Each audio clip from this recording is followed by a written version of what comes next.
Chapter 620, One Last. Chapter 620, One Last. Yemo, let's go. I already have 200K.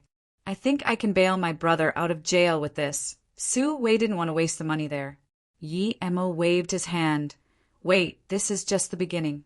We need to keep going and buy some more expensive ones. Su Wei hadn't realized that Yemo might be unsatisfied with just that. Brother, you probably want the rock you suggested me. Now, even the middle-aged man looked differently at Yemo. Yemo smiled and shook his head. That one isn't up to my standards. You dash, the man was at a loss for words. He had suggested him something that wasn't up to his own standard. Yemo patted him and smiled. Don't worry, I'm simply saying that the jade inside is worth at most 1 or 2 million. That's not enough for me. Huh. Everyone was dazed this time. He could get 1 or 2 million for 100K, but he still didn't think it was enough. Who did that guy think he was? If he hadn't found jade in discarded rocks, people would be looking down on him again. The woman heard Yemo's words and rolled her eyes. She suddenly said, Since Big Brother isn't satisfied with such a small amount of money, I'll take that rock. Then she signaled the man next to her, who looked like her bodyguard, to buy the rock. Yemo's impression of the woman changed. She hadn't assumed he was bluffing like everyone else and bought the one he suggested. She wasn't a simple person. Although 100K wasn't much, it was still money. But she actually spent it just because of a stranger's words. She had brains. A few other people were also interested in buying it, but they weren't as fast as the woman and also feared that Yemo was a fraud. Yemo then said to Huiduokai, Follow me. I still have more jade for you to open. Yes, boss. Huiduokai could also tell that Yemo was someone who was truly capable. Looking around, Yemo was speechless. Although there were a lot of rocks there, not many contained jade and much less good quality jade. He pointed at a 200K piece of rock and said, This one has the best jade for the price of 200K. He bought it quickly, and the rock was in Huiduocai's hand again. The middle-aged man lost again, so he started to believe in Yemo's words, and he stopped buying rocks. He decided to follow Yemo instead. Many people started to look favorably at Yemo, and all circulated around him. The woman was also watching them. Yemo saw that Huiduokai was cutting it very carefully, so he just drew a line and told him to cut from there. Huiduokai followed Yemo's words without hesitation, and he sliced right where Yemo was pointing. A bright and eye-catching green was exposed to everyone's eyes. Yellow-green. That's at least a few millions. When it came out, everyone yelled out in shock. 5 million. I'll take it. People immediately started naming prices. Although the full price might not just be that. Yemo didn't want to keep wasting time. Just when he was about to sell it, the woman said, I'll pay 8 million. Deal. Yemo immediately told Su Wei to give her bank details to the woman. The woman was straightforward and transferred the money immediately. Su Wei was in a daze. She had suddenly gotten 8 million, but Yemo pulled her away. Are we leaving? Su Wei asked. Yemo smiled. There's one more after this we'll leave. Yemo looked at a huge rock on the left side. It was the size of a tall man. Its price was 6 million. While Yemo was buying this stone, the woman completely opened the rock Yemo had sold her. She had hit the jackpot. It was at least a few million. Moreover, the one Yemo had given her before had also been opened. It was a jade fetus worth almost 2 million. Everyone gasped for air. Who was that bearded man? How was he that powerful? He had a 100% success rate. Everyone was paying attention to the rock he had bought for 6 million.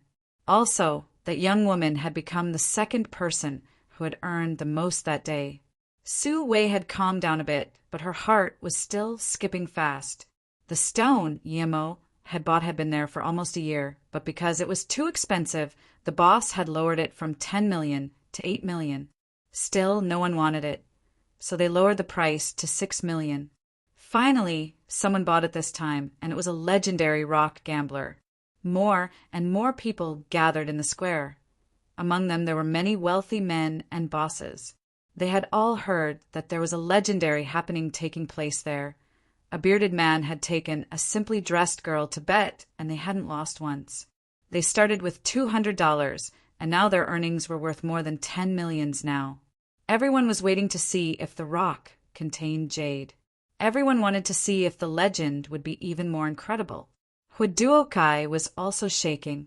He had never received that much attention. After this, even if he didn't get paid, there would be a lot of people asking him to open rocks. Under Yimo's guidance, Huiduokai cut the rock in the middle. The crowd was in a frenzy. It was as though the jade was theirs. There was a large piece of green where Huiduokai had cut open. The green was very pleasant to the eye. People had never seen such a luscious green before. It was almost crystal clear. One cut. It had been just one cut, and there it was, a large pack of green. There was no bullsh asterisk tea, no rubbing. The cut was incredibly clean. It was impossible for Huiduokai to not have become famous. My God, is that emerald? If it's emerald, how much is this big piece worth? But Yimo knew there wasn't much left underneath. He decided not to continue. If he sold it now, he could save money and get a good price. The woman looked at the emerald and gasped. She wanted to buy it, but she knew she didn't have enough money. Due to a limited resource of emerald lately, her finances were in a difficult situation. However, she believed that her business could open up soon with that bearded man's help. Friend, I'll take it for 50 million. A man who had just gotten there named a price without thinking. Boss Jung, you're taking for yourself such a good thing. I don't think that's appropriate. Another fat man squeezed through the crowd. Okay, old Pan, let's buy it half-half. Although he wanted it all for himself, that thing was too rare, and everyone who was in the same industry there knew each other. He couldn't overstep the boundaries.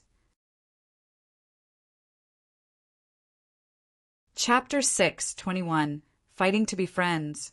Chapter 6:21 Fighting to be Friends, 60 million. If you agree, it's yours. Oh, and give a 100K check to Huiduokai, Yimo said. Although the jade would be getting thinner as the rock was opened, it would still be worth around 70 to 80 million. He just didn't want to waste time. Huiduokai was dazed. He only cut a few slices and got 100K. This was too simple. Deal. Once again, money was added to Su Wei's bank account, and this time it was 60 million. When Yimo pulled Su Wei out from the crowd, Su Wei finally reacted and wanted to give her card to Yimo. Yimo had earned that money. She couldn't take it. Even if she was short on money, she could just borrow some from Yimo. Yimo pushed the card back in her hands and said, Su Wei, I'm clearly pretty capable, right?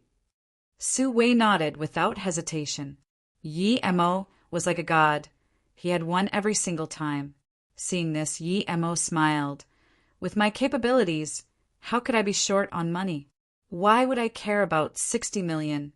To be honest, I'm richer than Bill Gates right now. I have tens of billions readily available. If it were before, Su Wei would think that Yimo was bluffing, but now she knew that Yimo wasn't. Otherwise, how could he win 60 million for her in just 3 hours? But Su Wei understood, but that amount of money was still too much for her. Don't have a mental burden. You paid for the bets, and I was just helping you. You've helped me a lot in Ninghai, so it's normal that I help you too. Yimo comforted her. Su Wei wasn't dumb. Since Yimo was that rich, why did he go through the hassle to use her $200 to bet? He could easily give her tens of millions, but he didn't. He had done it like that precisely so that she wouldn't have a mental burden. Yimo was about to ask about her mother when that middle-aged man ran over and gave Yimo a golden name card. Brother, you're really amazing. My respect for you is Yimo shivered and cringed and quickly stopped the man from talking. He took the card and realized that the man was called Hudan, and he was the CEO of a company. No wonder he was so rich. Hudan. This name was really interesting.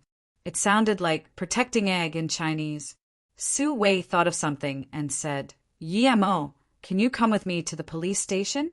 My brother, Su Bingguo, is still locked up, so I need to bail him out.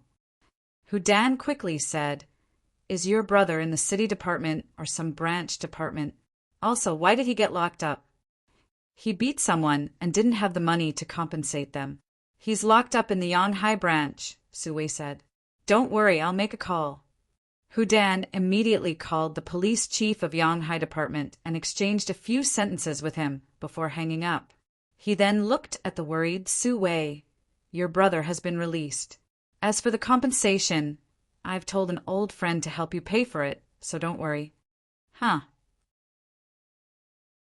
Su Wei reacted quickly and was going to give the money to Hu Dan. Hu Dan waved his hand. It's just a small favor, don't worry about it. I didn't listen to your boyfriend before, and I lost indeed. It was my luck to meet someone like your boyfriend. Then Hu Dan turned to Yemo and asked, By the way, brother, do you have a business card? Su Wei blushed and wanted to start explaining, but she didn't.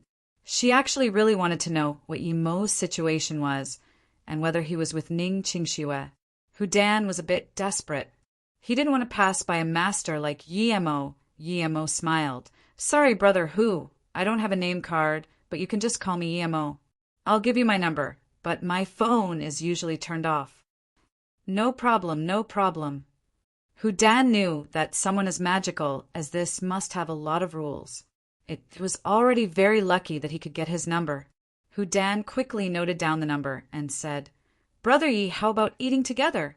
It's my treat. Yemo didn't mind, as he didn't have anything else to do that day. Just when he wanted to ask Su Wei, another voice interrupted. Brother Yi, I was hoping to talk to you. Luckily, you haven't left yet. I remembered your number too. I hope you don't mind. I'm Luo Zillion, by the way, and thanks to you I earned big today. Would I have the honor of eating with you? Then, Luo Zillion also passed a name card over.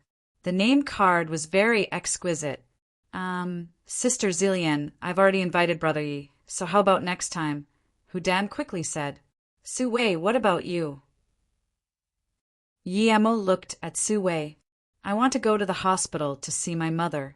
I'm worried about her, Su Wei said. Hearing this, Hu Dan immediately said, Sister Su Wei, which hospital is your mother in? Tell me, I'll get a good room for her right away. Yanhai District's Kanhai Hospital, Su Wei answered subconsciously. Brother Hu, no need for you to call. I will take care of it. My uncle is the vice director of that hospital. Luo Zillion finally had the chance to show herself. How could she let Hu Dan take it? Thus, she quickly called before Hu Dan could even reply. After she spoke a few words, Su Wei's mother was sent to the VIP room. How about this? Brother Hu, you arrange a place and go there first, while I'll go with Su Wei to see her mother in the hospital first, and then come later. Yemo knew that Su Wei wouldn't feel assured without seeing her mother first. Okay, I'll wait for you in Tangwang restaurant. Hu Dan arranged the place before Luo Zillion this time. Luo Zillion rolled her eyes and could only ask for Su Wei's number. Hu Dan couldn't do this, though, because if Su Wei was Yemo's girlfriend, that would be inappropriate. Yemo knew that Luo Zillion was no simple person. She had come over later not because she found him only then, but because she was making her bodyguard warn those hoodlums who wanted to follow Yemo. This Luo Zillion clearly had no simple origin, so those hoodlums didn't dare say anything and left. After the two left and fetched a taxi, Su Wei fell into silence and said, Yemo, thank you for today. Yemo smiled. I already said you don't need to be like that. I feel relieved that I saw you today. I said I would treat you to dinner in the past, but never had the chance to. Su Wei suddenly felt lightened up and smiled. Then how about I treat you tomorrow? Like that you will owe me twice, and I will feel a sense of accomplishment that way. Yemo smiled. If nothing sudden happens, I will be leaving Jin City tomorrow. Do you miss Sister Qingxue? Su Wei suddenly asked. Yi Mo nodded. Yes, very, so I want to go back. Seeing Su Wei fall into silence, Yi Mo said, I'll go see your mother soon. I can cure most normal diseases. You do? Su Wei looked at Yi Mo in shock. Yi Mo nodded. Yes, that time when I was taking a shift for you, I cured an old man named Zhua. You've heard about that, right? What? That magical doctor was you. Back then, a magical doctor cured a patient in a lethal condition but was never found again. So that was Yi Mo. Su Wei got excited. If that had really been Yi Mo, then her mother would be cured.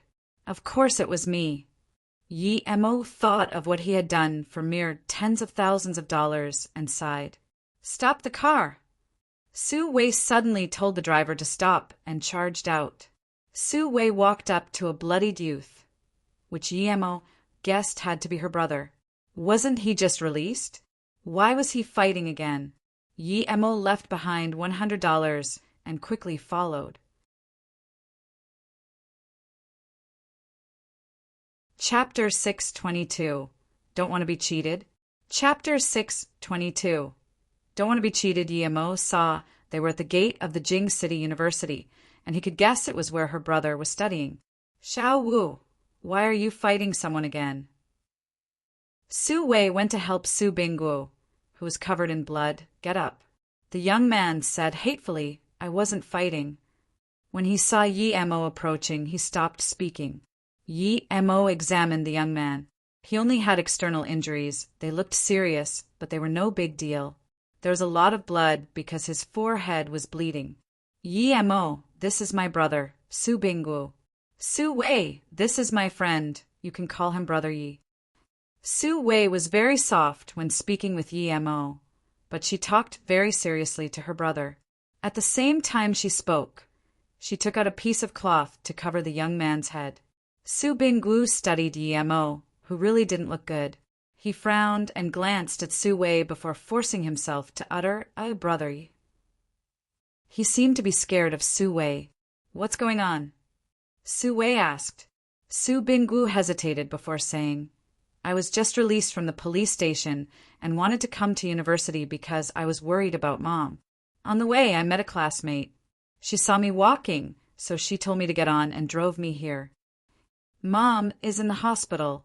Why did you come to university? And since your classmate brought you here, how did you even start fighting? Su Wei reproached.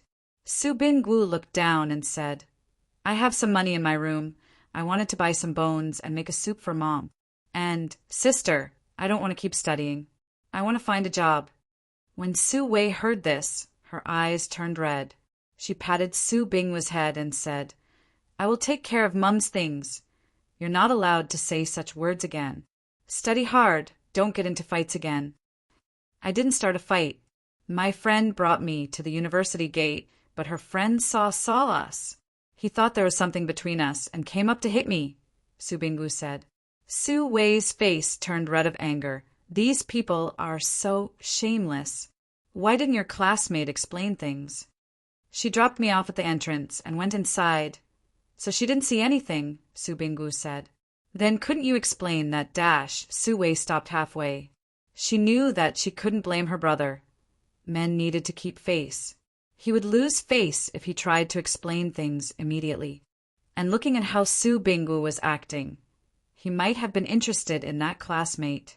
She sighed and said, Okay, let's get you patched up at the hospital and then get something to eat. You don't need to worry about our situation anymore. I earned some money. You should just focus on studying. Then, she laughed awkwardly looking at Yi Mo. Punk, you haven't left yet? If I see you talk to Xiao Yin again, I will break your mouth. 3 young men walked out of the supermarket and came over. Su Wei saw that these men wouldn't let go of her brother, so she was about to reproach them when someone else said, Wei Qian, what do you mean? Yi Mo looked at the girl who had just spoken, and he happened to know her. It was that very annoying Xiao Yin from the plane. He had cured her mother, but she kept on saying he was a fraud. Did you hit Su Bingguo? Wei Qian, how can you be so shameless? So what if I talk to my classmate? Who are you? Do you think I can't live without your little support? You piece of trash. Wei Qian was sworn speechless. But Xiao Yin wasn't done yet. She started calling the police. Xiao Yin, the young man's expression turned bad, but he didn't dare refute. He knew she was right. The Shen family could easily destroy a jewelry merchant's son. Don't call me that. The girl finished the call and then said to Su Binggu, Sorry, Su Binggu, I just wanted to help you. I didn't think you end up meeting scum like him. Oh, it's fine. Xin, this is my sister Su Wei, and this is my sister's friend Yi Mo. Su Binggu pointed at them as he spoke. He was very uneasy in front of Xin. Hearing this, Shen Yin started to study Yi Mo without blinking. Su Wei and Su Binggu looked strangely at Xin. Yi Mo was very ferocious and ugly-looking in that moment. How could Xin Yin be so interested in Yi Mo? Su Binggu felt a bit bitter. He was much better than Yi Mo in terms of age and looks. Why had Shen Yin noticed Yi Mo as soon as she saw him? Are you really called Yi Mo? Shen Yin suddenly asked after having studied him for a while. She looked at Yi Mo's eyes, and then she suddenly seemed surprised and joyful. He realized that she must have recognized him, but she just wasn't too sure due to the difference in appearance. Although he didn't have a good impression of her, Yi Mo still nodded but didn't say anything. Xin Yin's eyes made Su Wei feel uncomfortable. It was as though she was trying to take off Yi Mo's clothes and see through him. Yi Mo, Xiao Wu, let's go. I still need to go to the hospital to see my mum, Su Wei said. Su Binggu suddenly said, Sister, how is Mom doing? I was so worried. Seeing her brother's desperate eyes, she could only say, Xiao Wu, don't worry. Mom will be out of the hospital soon. Brother, you will treat Mom. His medical skills are very good. Oh, so Brother Yi is a doctor. Su Binggu breathed at ease. He had thought his sister had had no choice but to find a sugar daddy. Hearing this, Xin Yin's eyes brightened up. She walked to Yi Mo and asked, Are you really a doctor? Yi Mo sneered, but he still didn't say anything. My uncle has been in bed for half a year. I want you to have a look at him. Magical Dr. Yi, Xin Yin said hesitantly. Yi Mo could tell what she meant, but a flash of disgust crossed his eyes. He waved his hand and said, Move aside. I don't want to cheat your family's money. Huh, it really is you, Magical Doctor. I'm sorry I was blind last time we met, and I suspected you were a fraud. Shen Yin held onto Yi Mo's leg and knelt down. Yi Mo pushed her away and said coldly, I'll repeat it again. Your family's business has nothing to do with me. I won't help no matter what you say. I don't need such a small amount of money from your family, and you wouldn't even be able to pay the medical bills. Everyone was shocked. They all knew that Shen Yin was from the Shen family, and no one would dare abuse the Shen family's people in Jin City. However, Xin Yin had knelt down to this man, and yet the man still had an indifferent expression. What shocked them the most was that the bearded man had said the Shen family couldn't pay for the medical bills. If the Shen family's was little money, then no one in the entire city was rich. The Shen family was one of the wealthiest families even in the whole country of China. What everyone didn't expect was that Shen Yin instead said, Sorry, Dr. Yi. I'm just grateful from the bottom of my heart that you saved my mom. Qingkue, I'm not asking you to treat my uncle. Her apology changed Yi Mo's view on her a little. Chapter 6:23 Horny Woman. Chapter 6:23 Horny Woman. Magical Dr. Yi, please forgive my insolence. If possible, I wish to treat you to dinner as thanks for my mother, Shanine said. Sometimes what you learned from books was incomparable to reality. When you thought you knew everything and were sure that everything outside of your sphere of knowledge couldn't possibly exist, you would think that magical things like Yi Mo's charms would be nothing but a joke. But once you truly experienced something like it, you would realize that the joke was on you. At least Shin-in felt that her state of mind and way of thinking had changed a lot ever since coming back, and she was no longer superficial and so full of herself. A police car soon arrived, and a policeman greeted Shen-in before taking away Wei Qian and his gang without hesitation. Yi Emo knew that Shen-yin's family was quite powerful, but no matter what, he didn't want to be involved with them. Sorry, I already have arrangements for tonight. I'm going to Tungwang restaurant. As for your gratitude, you've already paid me, so it doesn't matter. Yi Emo turned her offer down. Shen-in heard this and desperately asked, Then how about tomorrow? Tomorrow won't work either. I'm leaving tomorrow. Let's go, Su-wei. Then, Yi Emo turned around and left with Su-wei and Su Binggu. Shin-in knew that people like Yi Emo were hard to meet, and it was already luck amongst luck that she could see him twice. She only had one chance, and she wasn't going to let it go.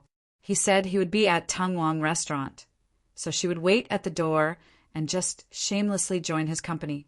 Thinking about this, Shin-in walked away with a hopeful face. Brother Yi, are you really a doctor?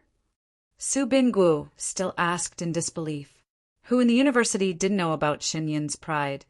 Yet she was that respectful to Yi Emo. Yi Emo must be a truly capable person. Yi Emo knew what Su Binggu was thinking and smiled. Don't worry, even if I didn't cure your mother, your sister now has enough money to cure her. Hearing this, Su Binggu looked at Su-wei. Su-wei could only say, Yi Emo is also a stone gambling master, and when he took me along, he won 6 million for me. What? 6 million? Su Binggu was dumbfounded. With 6 million, every problem their family had would be solved.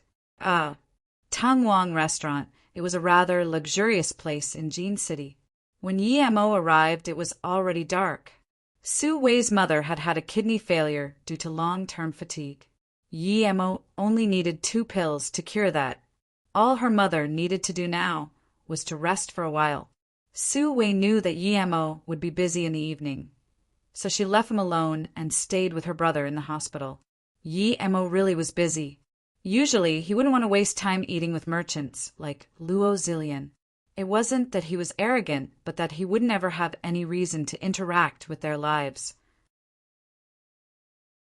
After this thing was over, he would probably go back to Luoyu to live there for a while and then go to the small world to find the bitter 10 years.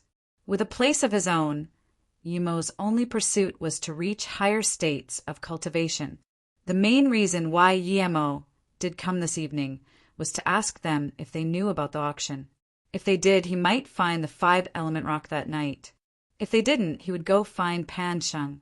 Not everyone would know about a high-level auction like this.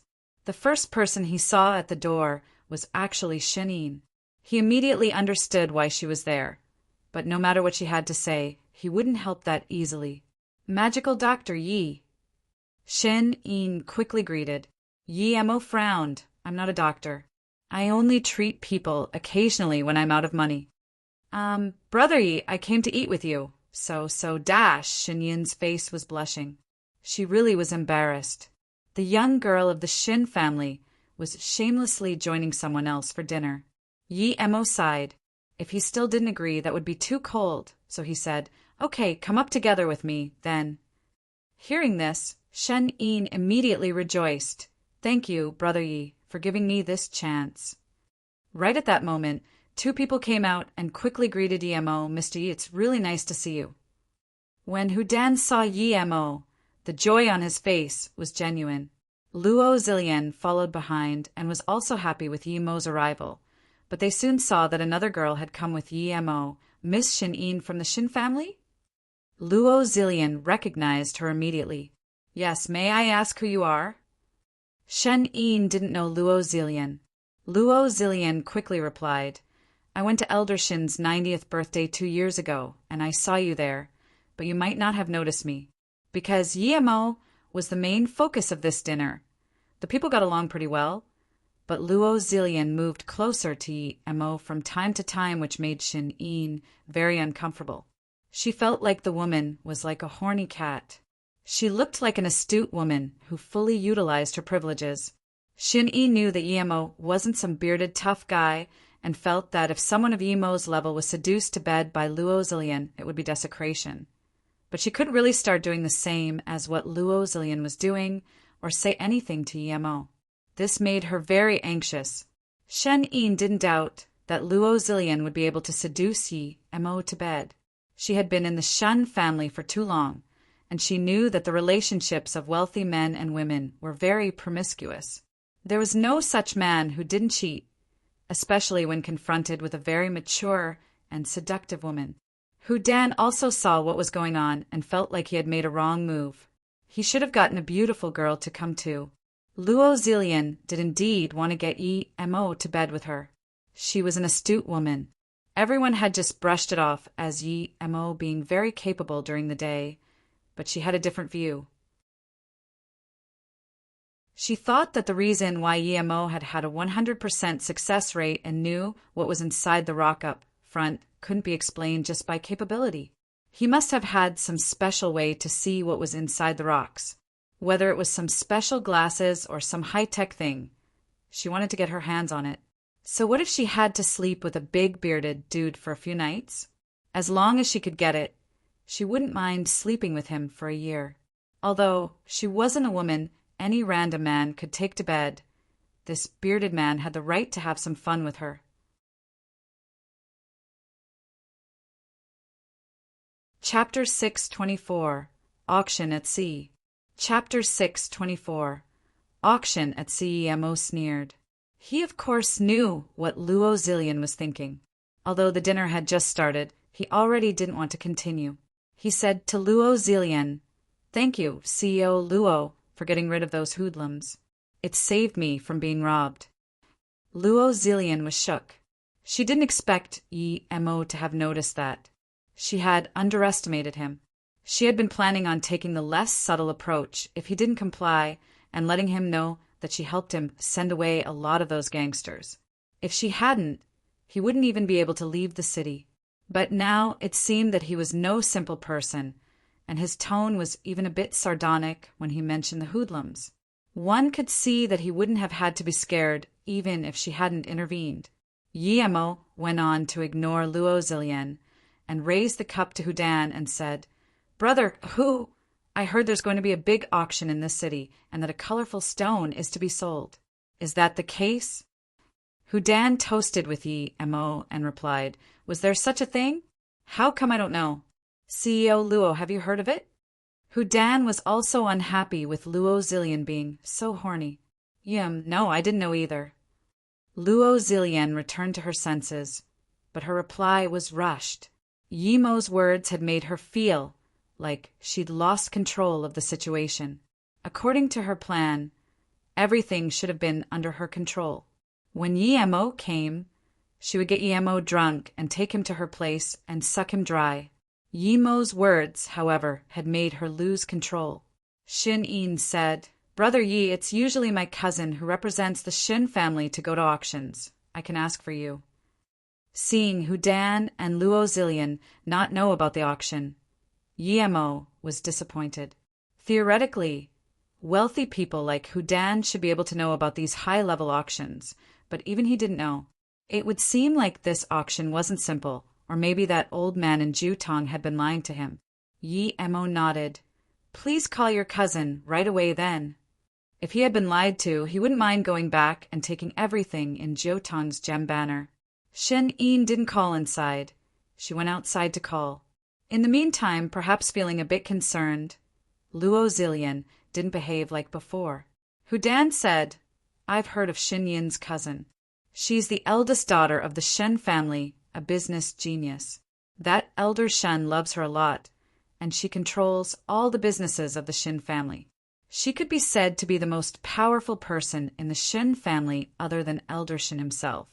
Now that Elder Shin died, though, the Shun family members have started fighting, and they didn't let her keep controlling all those businesses." Luo Zillion intervened. "It's said that the eldest daughter of the Shin family is very ugly, but I don't know if that is true." Hudan laughed. "This might be just gossip, but it is true that 2 years ago when the face-preserving pill appeared in Hong Kong, Elder Shin sent people to try to buy it, but they didn't succeed.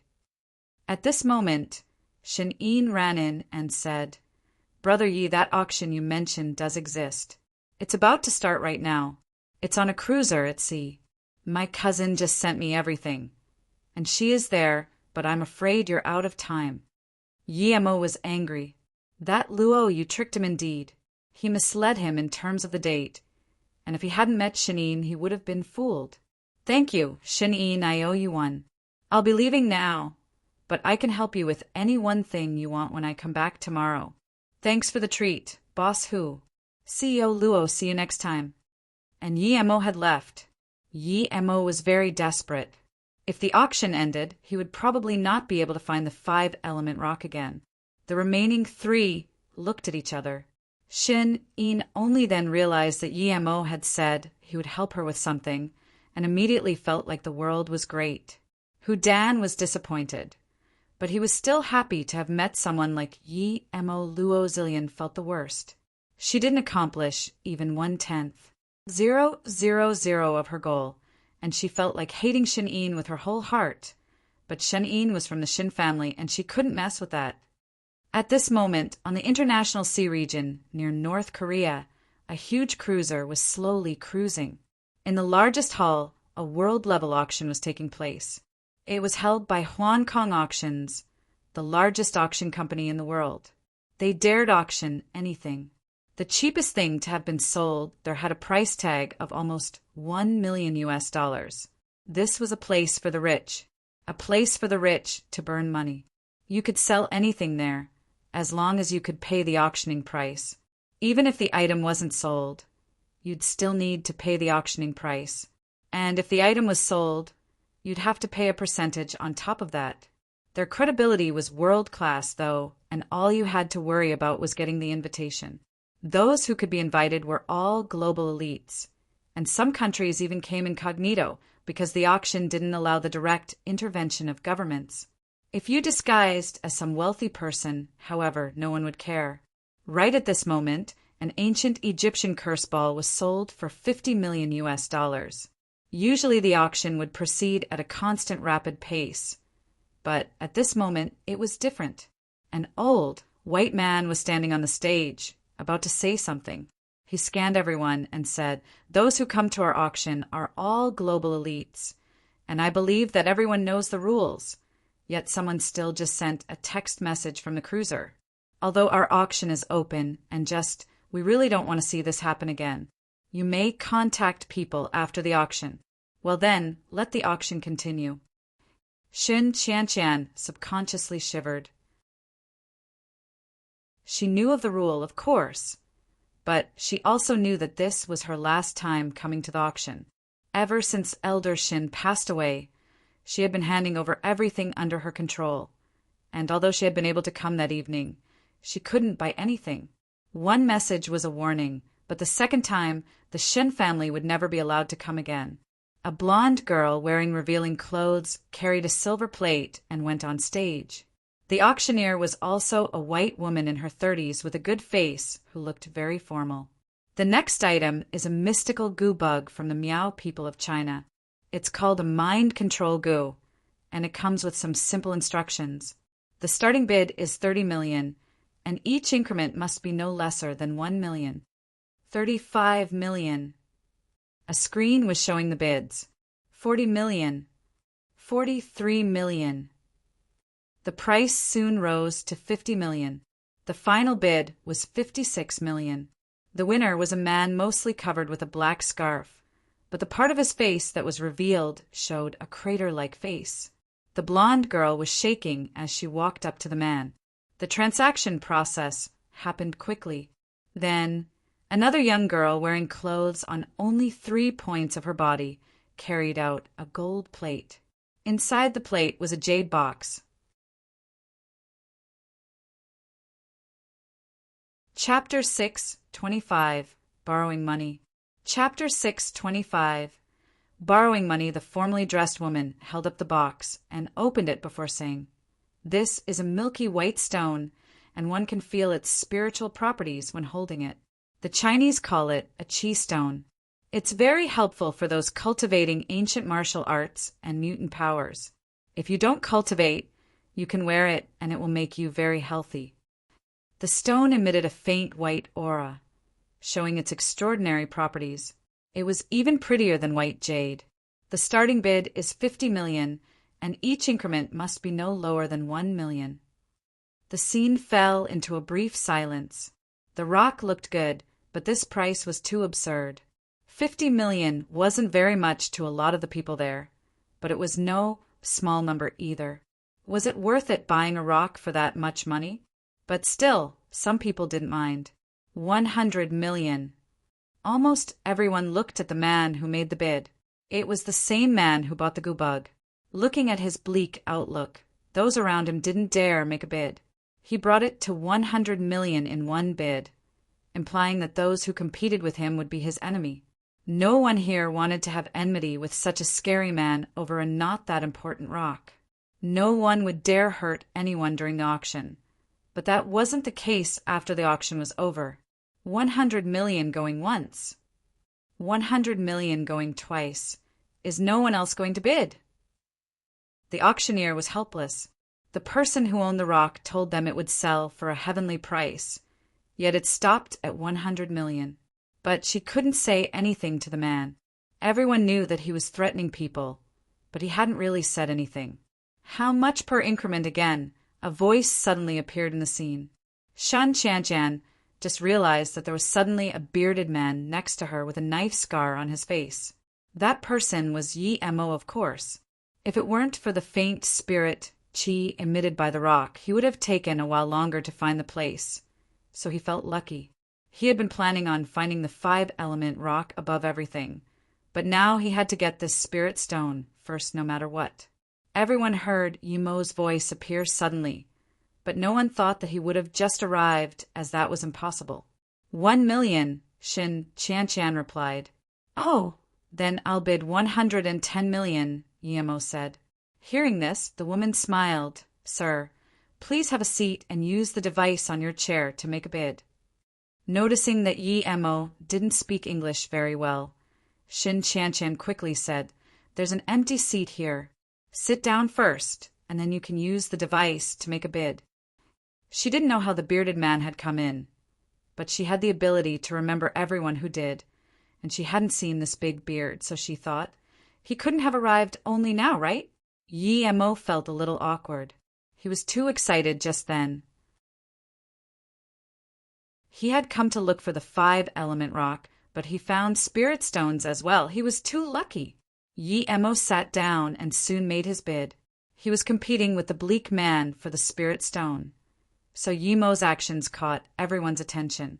That man looked at Yimo and sneered, bidding 120 million without hesitation. Yimo wanted to keep making a bid, but Shen Qianqian said, If that stone isn't extremely important to you, I suggest you don't make any more bids. That man isn't simple. Yimo scanned Shen Qianqian. She also wore a face mask, but Yimo didn't even scan her face. His mind was on getting the spirit stone, no matter how extraordinary that bleak man might be. 130 million. Yimo's bid made people realize that this chi stone had to be very extraordinary after all. Otherwise, there wouldn't be two people spending that much money to fight over it. The bleak man stopped making bids for some reason. He just glanced coldly at Yimo and kept his silence. The girl walked up to Yimo and asked Yimo to pay on the spot. Yimo just realized that he had given his card away.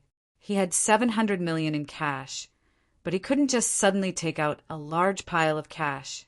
Everyone quickly noticed Yimo's expression, and the bleak man sneered. You're not here to cause trouble, are you? You made a bid, but you don't have the money? HMPF. He knew that the auction holder would deal with Yimo for sure. Even Shin Qianqian looked worriedly at Yimo. It could cost him his life if he was causing trouble there. There were guns everywhere. Yimo looked awkwardly at the people around him. Who can lend me 130 million? I promise I will return it quickly. Yimo didn't want to ask Suyuehua because some governments knew their account, and if Suyuehua transferred the money, People would know that Luo Yu had bought the spirit stone. This wasn't the most important thing. What was more important was that Luo Yu was different from before. Luo Yu's money belonged to national reserves, so it wouldn't be good for him to take out that money for private use. Yi Mo's words made everyone silent. Then quiet discussion started all around. If this happened elsewhere, perhaps it would be funny, but here it would cost him his life. As soon as Yi Mo said this, armored soldiers came into the scene. Although Yi Mo could just take it and leave, that would be too embarrassing. That would simply be using his power to rob them. Everyone, including Shin Qianqian, didn't want to lend Yi Mo money. This was 100 million US dollars after all. Yi Mo really didn't want to fight, as he still hadn't found the 5-element rock yet. He felt like Shin Qianqian seemed easy to talk to, so he said to her, "Miss, if you lend me 150 million, I promise I will pay you back 200 million. Seeing the genuine look in Yi Mo's eyes, Shin Qianqian explained nicely, "I'm sorry, it's not that I don't want to lend you, but we've never met before and I don't have much money. I need the money for pills, so I can't lend that to you now." She had only saved up around 200 million US dollars after so many years of hard work. How could she lend it away to some random bearded dude? Her words were clear, but Yi Mo asked without thinking too much about it, "What pills do you want? Perhaps I have some." Chapter 626. Target found. Chapter 626. Target found. "I want a face-preserving pill," Shin Qianqian sighed. She was prepared to leave. The reason why she had come was to try her luck and see if she could buy a face-preserving pill. Yi Mo clapped. "Perfect, I happen to have one. I'll give you the pill, and you help me pay that 130 million. "You dash!" Shin Qianqian looked at Yi Mo speechlessly. She didn't think there would be such a person. She might look soft on the outside, but she was pretty tough on the inside. Even though Yi Mo was like this, she still didn't want to curse him. She always tried not to offend anyone.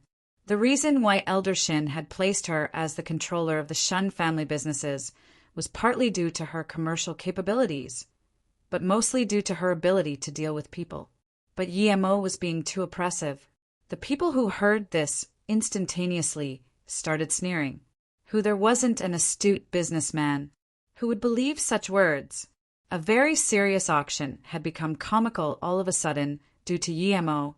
Yi Mo took out a bottle with a face-preserving pill and gave it to Shin Qianqian. "Take a look. If it's what you're looking for, lend the money to me." Shin Qianqian took the bottle helplessly, but before she could even open it, 6 men with guns walked up to Yi Mo. "Sir, if you're not buying anything, please leave. This is not a place for you to cause trouble," the bulky man in the lead said as he grasped his gun tightly. From his tone, it would seem that if Yi Mo resisted even a little, he would open fire. Yi Mo sneered. "How much time do I have after winning a bid to close the deal?" 10 minutes, the girl holding the plate said in Chinese. "Has it been 10 minutes already?" Yi Mo asked coldly. "No."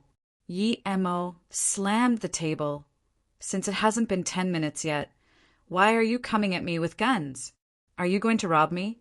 Can't you see I'm gathering funds?" "Gathering funds? Were you ever even planning on paying the money? You don't have any money on you, and you're asking strangers for money. Do you think everyone except for you is an idiot?" A yellow-skinned man spoke. At this moment, Shin Qianqian suddenly said shakily, I will pay for him." Then she immediately started performing the transaction. Everyone looked at this comical scene in shock. That girl actually lent the man the money. Those men with guns saw that the money had been paid, so they could only leave. Yi Mo never intended on teaching them a lesson. With the spirit stone in hand, Yi Mo felt very happy. He would ask where it came from later. "Is this really a face-preserving pill?" After everyone left them alone, Shin Qianqian asked Yi Mo shakily, "Of course, do you think I'm lying to you?" Yi Mo took the spirit stone and commented, "No, but my grandpa took me to try to buy this pill once, but At first we weren't even sure if the pill was real, and we didn't have that much money at the time, so we didn't get it. But I've seen the pill since then, and it does look exactly like this. Shen Qianshan was trying to control her excitement. Yi Emo nodded and didn't speak any further. He scanned his spirit sense around and didn't find the 5-element rock. I don't have enough money right now, but can you sell me this pill? Don't worry, I'll pay you however much is needed, Shin Qianshan said. Yi Emo smiled. Shin Qianshan blushed. I'm from the Shen family in Jin City, so don't worry, I will definitely dash. Yi Emo stopped her mid-sentence. You're Shen Qianshan? Yi Emo immediately asked. Yes, I'm Shin Qianshan. Do you know me? Shen Qianshan had never seen Yi Emo before. Yi Emo shook his head and said, I don't know you, but I was eating with Shen Yin a moment ago when I heard that you were at the auction here. So I came. What? Shen Qianshan looked at Yi Mo as though he were a ghost. He had been eating with Shen Qianshan a moment ago, and now he was here? They were at sea. Yi Mo touched his nose awkwardly. He realized he'd spilled the beans. He had been in Jin City just then. How could he have come to the cruiser so quickly? Yi Mo shut his mouth and didn't bother trying to explain. Shen Qianshan also gradually calmed down and didn't ask how Yi Mo got there. Although she didn't know how Yi Mo had come to the cruiser and gotten inside, she knew Yi Mo was no ordinary person. How do you know Shen Yin? Shen Qianshan asked after a while. Yi Mo breathed a sigh of relief. He'd feared that Shen Qianshan would ask him how he got there. This one time I was on the plane from San Francisco to Hong Kong, and I met Shen Yin there when I helped her mom Qin Kuei, Yi Mo said casually. What? You're that magical Dr. Yi Mo. Shen Qianshan got up subconsciously, but quickly sat down upon remembering her surroundings. Yes, I am. Thank you for today. If you hadn't messaged Shen Yin, I wouldn't have known that the auction was here. Yi Mo had a good impression of her. She didn't ask what shouldn't be asked. Shen Qianshan came to understand why Yi Mo had something like the face-preserving pill. If he really could cure patients with charms like Shen Yin said, no wonder he had the pill. She had laughed it off when Shen Yin told her about him. But now that she saw Yi Mo combined with the information he'd accidentally spilled, she confirmed that Yi Mo was indeed no ordinary person. His face was most likely also a disguise, because it didn't fit Shen Yin's description. The auction went on, but Shen Yin noticed that Yi Mo had closed his eyes. He wasn't interested in anything else. She didn't disturb Yi Mo, and carefully took the face-preserving pill. It melted instantaneously as cool streams started flowing across her body. Yi Mo noticed, but didn't care. He had started searching every corner with his spirit sense. An hour later, Shen Qianshan felt like her face was crawling with ants. She carefully looked at Yi Mo before taking out a mirror and looked at herself. The large patches of red and black had become mere powder on her face. She wiped it, and it all came off immediately. A pristine face appeared on the surface of her mirror. Shin Qianshan couldn't help but tear up. For many years, she hadn't dared show her face. Now her face had finally gone back to what it was before she got injured. She had been working so hard to earn money for the family, just so that she could cure her face, and now, like a dream, she had obtained the face-preserving pill. Shin Qianshan subconsciously looked at Yi Mo and was full of gratitude. She wiped her eyes and said, "Thank you, Dr. Yi." Yi Mo's eyes remained closed, but he suddenly smiled and waved his hand. "Congratulations on removing the poison and getting your looks back. No need to thank me. You properly paid for it. You know my appearance was caused by poison." Shen Qianshan looked strangely at Yi Mo. Even Elder Shen hadn't figured it out. How did Yi Mo know? "Did you forget that I'm magical Dr. Yi?" Yi Mo said, casually, but his mood wasn't casual at all. He searched again and again, but there were no signs of the 5-element rock. Ladies and gentlemen, the auction ends here, and our next stop is Zhou Island. I hope everyone had a good time. Yemo became completely disappointed when the auction ended. Just when everyone was leaving, Yemo's eyes were filled with joy and surprise as he stared at a man with a camera on his chest.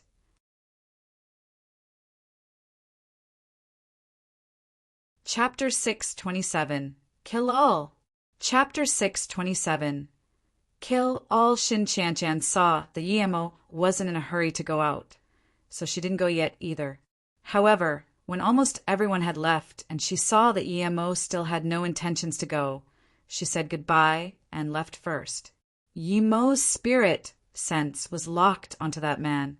He had a camera hanging around his neck, but Yemo knew that the camera was hollow and had a small bag inside. His spirit sense couldn't see through it, but the bag covered something a bit larger than a fist. It wasn't the first time Yemo encountered things that could block spirit sense. The first time was that wooden cupboard in which the woman in the ghost building had been. And now, this camera also had a small wooden box inside. The man seemed to sense that someone was staring at him as he looked around before going into the hall. Yemo took back his spirit sense, gasping at the man's accurate senses. Even Earth-level masters wouldn't be able to notice his spirit sense as long as it didn't cause large ripples.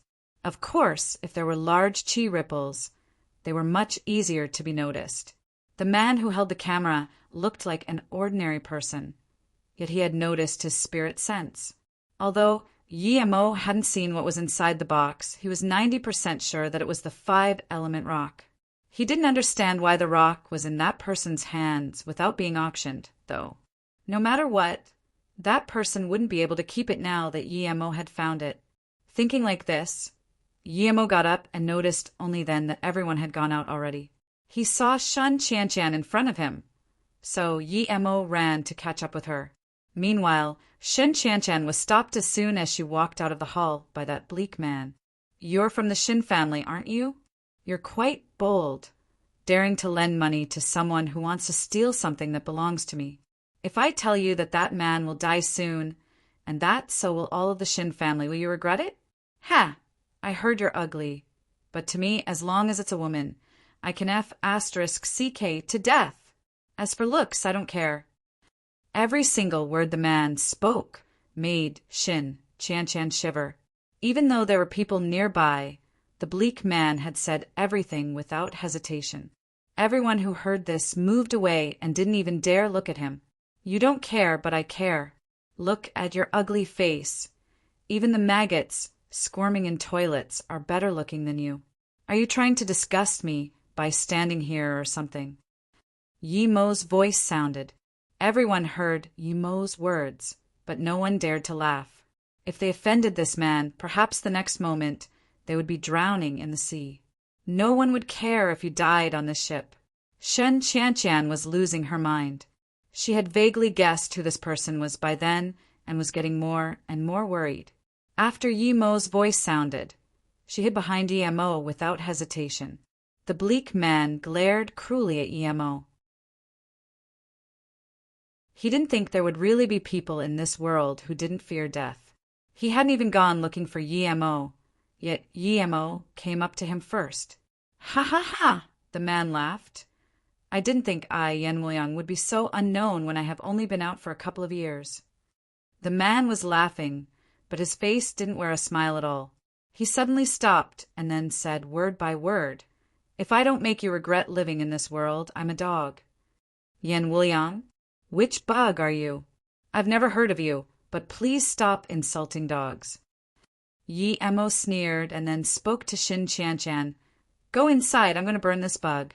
I'll ask you some questions later." Yemo didn't know Yen Wuliang, but that didn't mean other people didn't know. As those few people standing far away heard the name Yen Wuliang, they immediately ran as far as they could. Soon, the entire ship was discussing Yen Wuliang. He hailed from Miaojiang and had the nickname of Kill All. All those who offended him were killed, and he dealt with women all the more cruelly. If that man really was Yen Wuliang, then what he'd said to Shin Chanchan was no lie. He never needed to commit the act of killing himself, as he had tens of types of goo bugs that could kill for him. The reason for his face being like a crater was apparently a goo bug rebelling against him. But then as well, he simply killed that goo bug. In many people's eyes, Yen Wuliang was a demon. Perhaps demons would be more good-hearted than him. People didn't even dare look at the people he'd killed. Shen Qianqian heard Yi Mo's words and didn't dare stay there. When she heard the man confirm that he was Yen Wuliang, all the blood from her face went away. She subconsciously looked back at Yi Mo, but no longer had the courage to talk to him. "Very well, you have balls." Yen Wuliang voiced an extremely angry snarl. He didn't expect this bearded man to remain so cocky even after he said his name. Even though this wasn't the right place to be fighting, he waved his hand and shot a few black rays at Yi Mo, like lightning nonetheless. Meanwhile, four people were sitting in a luxurious room with a serious face. It was 3 men and 1 woman. The woman was less than 30 and had a clear face. She looked very academic. 2 of the 3 men looked Asian, while 1 was a short, black man. The person who had the camera was among them. "We just confirmed that the person who bought the mind-controlling goo is Yen Wuliang from Miaojiang. He's talking to the bearded man about the chi stone as we speak," the woman said. Hearing this, one man asked, "Sophia, have you found out who the man who bought the chi stone is? When did he even arrive? How come we have no data of him?" Sophia replied, "Not yet, but there's no recording on the cameras of the man entering the auction site.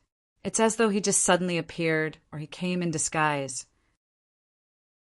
The auction party did say that 1 more person went out than the amount of people who came in.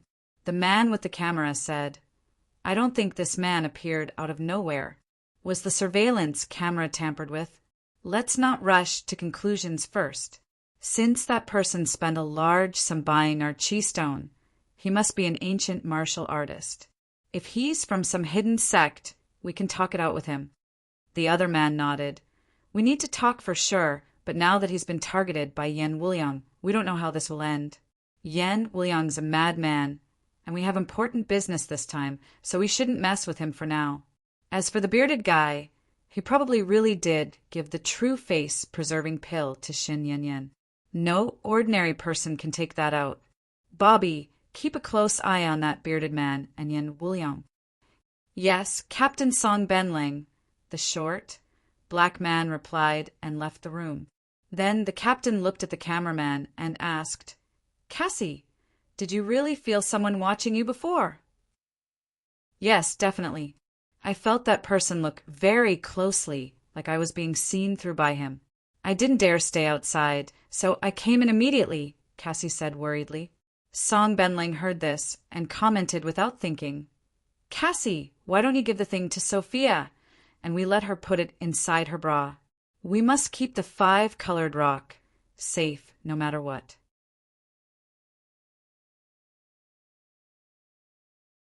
Chapter 6:28 Mysterious Metal Card. Chapter 6:28 Mysterious metal card. Before the black rays reached Yi-Mo, Yi-Mo waved his hand and sparks flickered. The black ray turned to dust immediately. Before Yen Wuliang could react, Yi-Mo formed a grabbing motion in midair, and his chi formed a claw, clenching Yen Wuliang's throat and dragging him to a distant corner. Yen Wuliang was scared **less. The bearded man clearly hadn't grabbed him, but he felt an invisible hand grab him by the neck. Was this the legendary chi materialization? Yen Wuliang's heart fell into a glacier thinking about it. Yi-Mo dumped him onto a metal board. "Who are you?" Yen Wuliang was no longer cocky like before. He asked that subconsciously, and as soon as he did, he realized how shaky his tone was. He had killed countless people in his life, but now that it was his turn, he feared death. Yi-Mo sneered. "Weren't you going to kill me, huh? Now I'm here. So why are you asking me who I am? A mere yellow-level dares be this cocky." "Qianbei, I was blind. Please have mercy. I'll do whatever you want," Yen Wuliang said without thinking. He didn't even dare look up. This bearded man could even see his power level, and he could materialize his chi. He had to be absurdly strong. Yi took out a chair from somewhere and sat down. Then he took out the spirit stone and asked, "Why did you want this?" "Wanbei should die if I knew Qianbei wanted it. Wanbei dash. Don't talk garbage. I asked you why you wanted it." Yi yelled. He felt strange. When he first tossed Yan Wuliang away, he was very scared, but now he didn't seem as scared as before. Yan Wuliang replied, "This is called a qi stone, and it has a very important use. When ancient martial artists are about to break through, they can shatter the stone and eat it to break through quickly without any side effects." Hearing this, Yi was very disappointed. He thought Yan Wuliang had fought over it because he knew what it was. But the guy didn't even know how to use it properly. Were spirit stones for eating? Have you ever seen one before? Yi asked. Yan Wuliang nodded. "Yes, my master got one before, and he used it to reach the earth level." "Where did your master get it from?" Yi asked again. Yan Wuliang shook his head. "That I don't know, but I can tell you where my master died. Just please have mercy on me." Yi sneered. "Have mercy? Easy for you to say. I didn't get anything at all after being threatened by you. And now you want me to forgive you? Qianbei, although you didn't get anything, I'm willing to give all my goo bugs to you. And I just got a mind control bug 2 dash." Before he finished, Yi stopped him. "I'm not interested in your bugs. That's far from enough to save your life." Unexpectedly, Yan Wuliang laughed. "Qianbei, Wanbei's Wangu sect has a cultivation method thanks to which I can use a secret way to become a ghoul if I die. You may not believe this, but I can swear it's the truth. Qianbei can kill me, but after I die and turn into a ghoul, I can bite back dash." Yi sneered. "Is that your bargaining chip? That's far from enough to threaten me. I met a guy called Ren Sha in Hong Kong. He also kept goo and he threatened me too. What a pity I burned his soul. Now I meet someone else who threatens me again. It seems like your life ends here. I'll make sure to annihilate your soul too." Hearing this, Yan Wuliang's face changed drastically, and he asked worriedly, "Qianbei, you killed Martial Brother Ren?" Yan Wuliang knew Ren Sha too well. He was the genius of the Wangu sect. Although Ren Sha was his martial brother, he was much stronger than him. Yet a genius like him died to this big beard, and even his soul was annihilated. Yan Wuliang thought quickly, and immediately knew that if what the bearded man said was true, then he might really be done for. "Don't kill me, Qianbei, have mercy. My master had a lot of other treasures too. If you let me go, I can tell you everything," Yan Wuliang uttered worriedly. Yi couldn't even be bothered to listen. He took out a lighter and pointed the fire at Yan Wuliang. Yan Wuliang was quickly enveloped in fire. Afterwards, Yi turned around to see a short, black man run away quickly and thought, "There's quite a lot of small fries on this boat."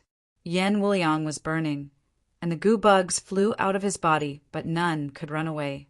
It was just as he had said, though. His soul didn't die immediately, and it looked at the fire in terror instead. Yi sneered and turned Yan Wuliang's soul to dust with another fireball. Before it died, it still didn't believe how the big beard was able to see him. However, Yi immediately noticed that there was something he hadn't burned away. Yi picked it up, and it was a palm-sized metal card with some simple drawings on it. Yi couldn't figure out what it was, but even metal should melt under his fireball. This metal card had stayed fine and cool. Yi couldn't tell what it was made of, so he put it away for later research. The dust at the scene was blown away by the sea wind as though nothing had happened. That short, black man who had been watching him had never cultivated before, but he sure was quick on his feet. Yi didn't go find him immediately. He had more important things to do. He was going to find that camera guy and get the 5-element rock. Shen Qianchan had taken a shower and changed into a new pair of clothes. Although she still wore a veil on her face, she felt very different. If it wasn't for Yan Wuliang, she would be singing from joy. But due to that terrifying man, she was waiting for Yi anxiously instead. She was even thinking, if Yi got killed by Yan Wuliang, what would the Shen family do? But then she thought, since Yemo was able to come here all the way from Jean City that quickly, he is definitely powerful. When she then saw Yemo walk over slowly, she finally relaxed. Brother Yi, thank you for today. When we arrive at Chizhou Island, I can take you around. There are many fun places to go. Now, let me treat you to a drink. Shen Qianqian didn't even mention Yan Wuliang, and her tone was very relaxed. This was her first time asking a guy out to play. But Yemo was in the mood to be drinking with her, so he smiled. It was no big deal, and I still have some things to do, so... Yemo had been wanting to find that camera guy and had searched the entire cruiser. But when he finally found him, his heart sunk. The camera wasn't on him. Yemo did find the camera in some room a moment later, but there were nothing inside. Meanwhile, that camera guy was gambling. Chapter 6:29 Unexpected Outcome. Chapter 6:29 Unexpected Outcome. By the way, come gamble with me for a bit. Yemo pulled Shen Qianqian into the casino. Shen Qianqian didn't expect Yemo would have such a hobby. To be honest, she really hated those who gambled. No matter how wealthy you were, if you loved gambling, you would lose it all. But since Yemo wanted to gamble, she could only follow. Yemo had become more careful after the camera disappeared from under his eyes. He wouldn't be as obvious around the gambling man as he had been with Shen Qianqian just then. He didn't want to startle them and lose the 5-element rock. If he could be noticed once, it could happen twice. He couldn't keep his spirit sense spread out constantly, but he could make it so that he would notice it if someone left. Yemo had pulled Shen Qianqian along to borrow her card. After he gave his card to Sister Yen, he hadn't gotten a new account yet. How much money do you have on your card? Yemo asked Shen Qianqian. As Shen Qianqian heard this, she confirmed that Yemo had no money, but she still owed Yemo money for the pill, so she would give him all the money she had on her if Yemo needed it. Thinking about this, she said, I have 50 million left. Then go buy 5 10 million chips. The smallest chip was 1,000 USD, while the highest was 10 million. If Yemo lost 5 times, he would have lost everything. Shen Qianqian wanted to remind Yemo, but thinking about the money as being all his, she couldn't control him. Although there were a lot of people at the casino, there weren't many sitting at the VIP tables. Most were sitting on the outside and didn't bet that big. Yemo saw the camera guy sitting at the innermost VIP table, and he seemed to be the croupier. Unlike in other casinos, you only needed to pay to play here, and the customers could be the croupiers themselves. Yemo wanted to make contact with that man, so he had to bet with him first. After he won all his money, he would talk to him. Once again, Yemo searched the ship carefully with his spirit sense, but still didn't find anything. Right when Shen Qianqian came back with 5 chips, she saw Yemo frown up before he could even take the chips. What's wrong? Shen Qianqian asked. Yemo saw that the man he wanted to approach was leaving his seat and went to the bar not far away. Yemo coughed and said, You go bet at the innermost table. I'm going to the bathroom. Shen Qianqian looked at Yemo speechlessly and could only come to the table herself. She couldn't follow Yemo to the bathroom, could she? Although she went to the table, Shen Qianqian did keep her eyes on Yemo and noticed that he wasn't going to the bathroom. Instead, he went to the bar. That man ordered a glass of red wine and started chatting with the waitress. Soon, Yemo noticed that the man had already glanced twice at a woman sitting in one corner. The girl looked very academic and had a cup of juice in front of her. The girl looked a little shy and seemed like the well-educated type. Accompanied with her sturdy and busted chest, she would make people want to do anything for her. So he came to chat up girls? That's what Yemo thought. So he walked up to that girl without hesitation. At the same time, he kept his spirit sense on the man. The man was dazed but immediately returned to normal and casually chatted with the waitress. But Yemo knew that he had looked at him more than once. The girl saw Yemo walk up to her and sat down. She was dazed and said in a soft and slow voice, Sir Yemo smiled, "Beautiful lady, thank you for calling me sir. Although I look a bit rough, I actually am indeed a very gentle man. I saw you sit here all by yourself, so I came to drink with you. You wouldn't mind, right?" "Why would I? Please have a seat." The girl blushed and was seemingly at a loss about where to place her hands, but there was a small smile on her face. Emo laughed to himself. This girl was interesting. She blushed from talking to strangers. What Emo wanted was for the man at the bar to come up to him and save the girl. Then he would be able to look for trouble with the man without his friends suspecting him. And thus Emo closed in on the girl and suddenly grabbed her hand. "Let me start the introductions. My name is Emo Ing. What is yours?" "Ah." The girl seemed startled by Emo and quickly wanted to pull back her hand, but Emo didn't let go. He kept his spirit sense on the man at the bar, but for some reason the man didn't come. Had he misjudged something? Emo let go of the girl's hand and sat down in disappointment. Seeing this, the girl quickly said, My name is Sally. Sorry, but I don't really like doing that with strangers." Emo smiled and waved his hand. "No problem. I just like being straightforward. If there's a girl I like, I will chase after her, and unless Emo wanted to say, I won't leave unless I get the girl, but he suddenly paused. He thought something wasn't right. This girl was already blushing after exchanging only one sentence with him. She clearly appeared very conservative, but when he'd held her hand, she had only blushed and hadn't had any other signs. Her pulse and heartbeat should have risen, but that didn't happen. This girl was problematic. Her blushing was fake. Thinking about this, Emo sat down and grabbed her hand again, smiling. So, unless I get the girl, I won't stop. At the same time, Emo scanned the girl's body. Usually he didn't do that, but now that it was necessary, he did. Emo scanned her body, but never scanned below her waist, because he didn't need to. He had found the box again. It was in this girl's bra. Emo wanted to laugh. He finally found it. No wonder that man kept looking over. They were conspirators. He wondered if that short, black man was with them too. Emo's spirit sense noticed another thing. The girl also had a black sun badge in her bra, which belonged to the Black Sun Empire. So it was an old enemy. Emo sneered. Seeing the girl silently pull her hand away, he scanned the man too, and the man also had a Black Sun Empire badge.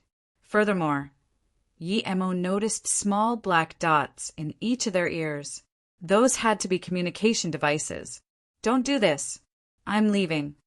The girl pulled her hand away and wanted to get up to leave. How could Emo let her go just like that? Emo would have taken the box out already if he wanted to, but he now wanted to put a spirit sense mark onto it to see where the HQ of the Black Sun Empire was. "Sorry, I just like you too much. If you don't mind, give me the honor of one hug and I will leave immediately." Emo suddenly got up and said seriously. Emo was sure she wouldn't reject that request.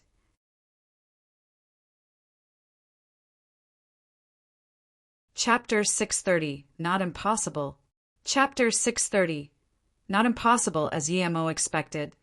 That academic-looking girl had a look of struggle in her eyes, but eventually just looked down and didn't say anything. Emo smiled and walked to her side, but before he even hugged her, she put one arm in front of her chest. Other people would think that she was protecting her chest, but both Emo and her knew fully well that she was protecting what was hidden in her bra. Emo grabbed the arm in front of her chest and lifted it up a little, just enough to block her vision, before saying, "Why are you so nervous?" "I just wanted a quick Emo wasn't interested in hugging that type of woman. He just acted as though he did and took the thing out as quickly as he could. Then he also put a spirit sense marked piece of gold inside. It was the 5-element rock indeed. Emo was very excited. He dumped the rock in his ring and was no longer in the mood to talk to the woman. With his spirit sense marking her, she wouldn't be able to escape. Seeing Emo move aside without really hugging her like he said, the girl felt strange and looked up at Emo in confusion. Emo smiled. I like people with initiative. With those who aren't willing, I won't force it. Since you don't like me, then never mind. I'll be in the casino, so if you want to come find me, you can come over at any time." Then Yi Emo left. The woman looked on as Yi Emo left. Her face kept changing before she finally felt her chest and saw that the thing was still there. Then she left. As the man Yi Emo cared about saw Yi Emo and the girl leave, he also got up and followed Yi Emo. Even though Yi Emo had left, he kept his spirit sense on that woman. He knew that the woman would meet up with her friends soon. What was left for him to do now that he had the 5-element rock was pretty easy. When Yi Emo came to the casino, he saw Shen Qianqian sitting pitifully in a corner with only one chip in her hand. There had only been 6 people at the table before, but now there were 13. "Why aren't you betting anymore?" Yi Emo asked. Shen Qianqian said speechlessly, "If you still hadn't come, I would have changed the chip back to money. This is my last 10 million. If I lose it, I won't have anything on me except for some small change." "You lost 40 million in one go? Also, don't tell me you only have this card?" Yi Emo was surprised to see Shen Qianqian's talent for gambling. Shen Qianqian shook her head. "I didn't lose it in one go, it was in 4 goes. Yi Emo was speechless. Was there a difference? Seeing Yi Emo's silence, Shen Qianqian spoke again. "I can really only use this card, and that's only because I opened it in Switzerland myself. My card's in China, never mind that." At that moment, the man following Yi Emo also came to that table. He didn't seem to pay any heed to Yi Emo and just squeezed in. The dealer saw the man come over and quickly moved aside, giving him his position. "So they're together," Yi Emo thought, and scanned to see the man had a Black Sun Empire emblem. Yi Emo sneered. "Give me the chip, I will bet." Yi Emo took the chip from Shen Qianqian. Shen Qianqian hesitated before saying, "I only have this chip left. How about we switch it to 10 chips of 1 million? She was scared that Yi Emo would lose it all in one go, and if Yi Emo really had no money on him like he said, then it wouldn't be good when they got to the island and she didn't have anything either. "No need. What are the rules here?" Yi Emo asked. Shen Qianqian saw people come over and quickly said, "You bet on small or big, not on a specific number, so the odds are 1 to 2. However, if you bet on the tiger, you lose almost for sure. Only throwing 18 counts as a tiger. The other tigers aren't admitted here." Yi Emo saw the man with 3 dice and didn't expect that the odds of losing a bet on tiger would be so high. Conversely, it now seemed that he would only need to bet once. The man picked up the black dice and put them in the cup. Many people started to focus their ears, but Yi Emo didn't mind that and said to Shen Qianqian, "Don't worry, I'll just bet this once." Shen Qianqian sighed, thinking, "You only have 1 chip. Even if you wanted to bet more, you would need more money first." Suddenly, the man put the cup on the table. Many people started to place bets, and soon there were tens of millions on the table. Yi Emo took out the 10 million chip and put it on the tiger. Yi Emo's actions shocked Shen Qianqian. She quickly pulled Yi Emo back. "I've never seen a single tiger come out, you dash, haha, I know. But since I said that I'm only betting once, and since the tiger has the highest reward, I want to go for it and try to win as much as possible." As soon as Yi Emo said this, the people around him were speechless. The dealer stayed calm. He didn't believe anyone could cheat under such circumstances, although no one said anything because they didn't want to offend Yi Emo. Many people did laugh at his insolence. However, the few people who knew that Yi Emo had gone out with Yan Wuliang, yet had still been able to come back fine, knew that he was no simple character. "Never mind, do as you wish. The money is yours anyway," Shen Qianqian uttered speechlessly. Yi Emo smiled and didn't say anything. He could see that it was an 8 inside the cup and that the 3 dice were stacked on top of each other. But to Yi Emo it was all too easy to make it 3 sixes. In order to ensure fairness, usually a third party would remove the cup and they wouldn't be allowed to use their hand. The bets were made, and the cup was about to be removed as the dealer smiled. He wasn't afraid of Yi Emo leaving. Once you were in the casino, if you had money, you would want to continue if you lost. It was addictive. The dealer knew what the result of his shake was.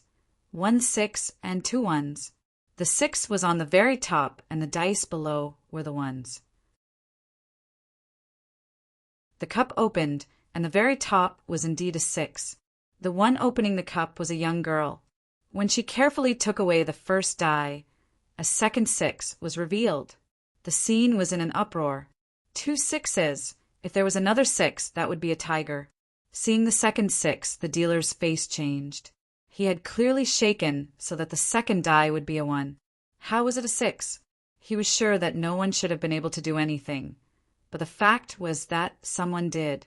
There was a master there. Before the man could stop the girl moved away the last die. 3 6s. It was a tiger. An explosion of disbelief spread around the table. No one would believe that a tiger could have appeared without foul play, but the only person who could have wanted to cheat was the big bearded guy, but he had been nowhere near the table. Shun Chanchen looked at the 3 6s, and it took her a long while to react. Her face got red with excitement, and she even hugged EMO. That win was $500 million US. That was an unimaginable fortune to her. She had been working tirelessly in the Shin family for so many years and had only managed to earn $200 million. Yet now, EMO won $500 million in an instant.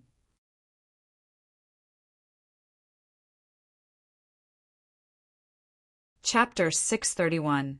Shen Chanchan's Plans. Chapter 631. Shen Chanchan's plans. The dealer's face looked really bad, but he recovered quickly. He gave the dice to his partner and left. Yi Emo knew that he must have been signaled to leave. Shen Chanchan grabbed the large pile of chips and put them on her plate. She looked at Yi Emo and asked, "Should we keep playing?" Yi Emo smiled. "No need, let's leave." He wasn't there for gambling. He was there for the Black Sun people. Since those guys were leaving, he didn't need to stay. Yi Emo scanned around with his spirit sense and noticed that the woman and short, black guy as well as another man were gathered in one room. He wanted to go listen to what they were up to and find out what use the 5-element rock had for them. Seeing Yi Emo and Shun Chanchan leave, everyone looked on with envy. Winning $500 million in one go was absurd. "Go exchange the chips. I'm going to sleep for a while." Yi Emo noticed that the place the dealer went to was where the 3 gathered. He wanted to check it out right away. "Wait, after I exchange the chips, I'll give you the card, and then you can leave." Shin Chanchan stopped Yi Emo. She was worried about exchanging a few $100 million by herself. After all, no one was easy to deal with on that ship, and the money was Yi Emo's. Shun Chanchan knew that most of the people on board were no strangers to shady business. How else could they earn so much?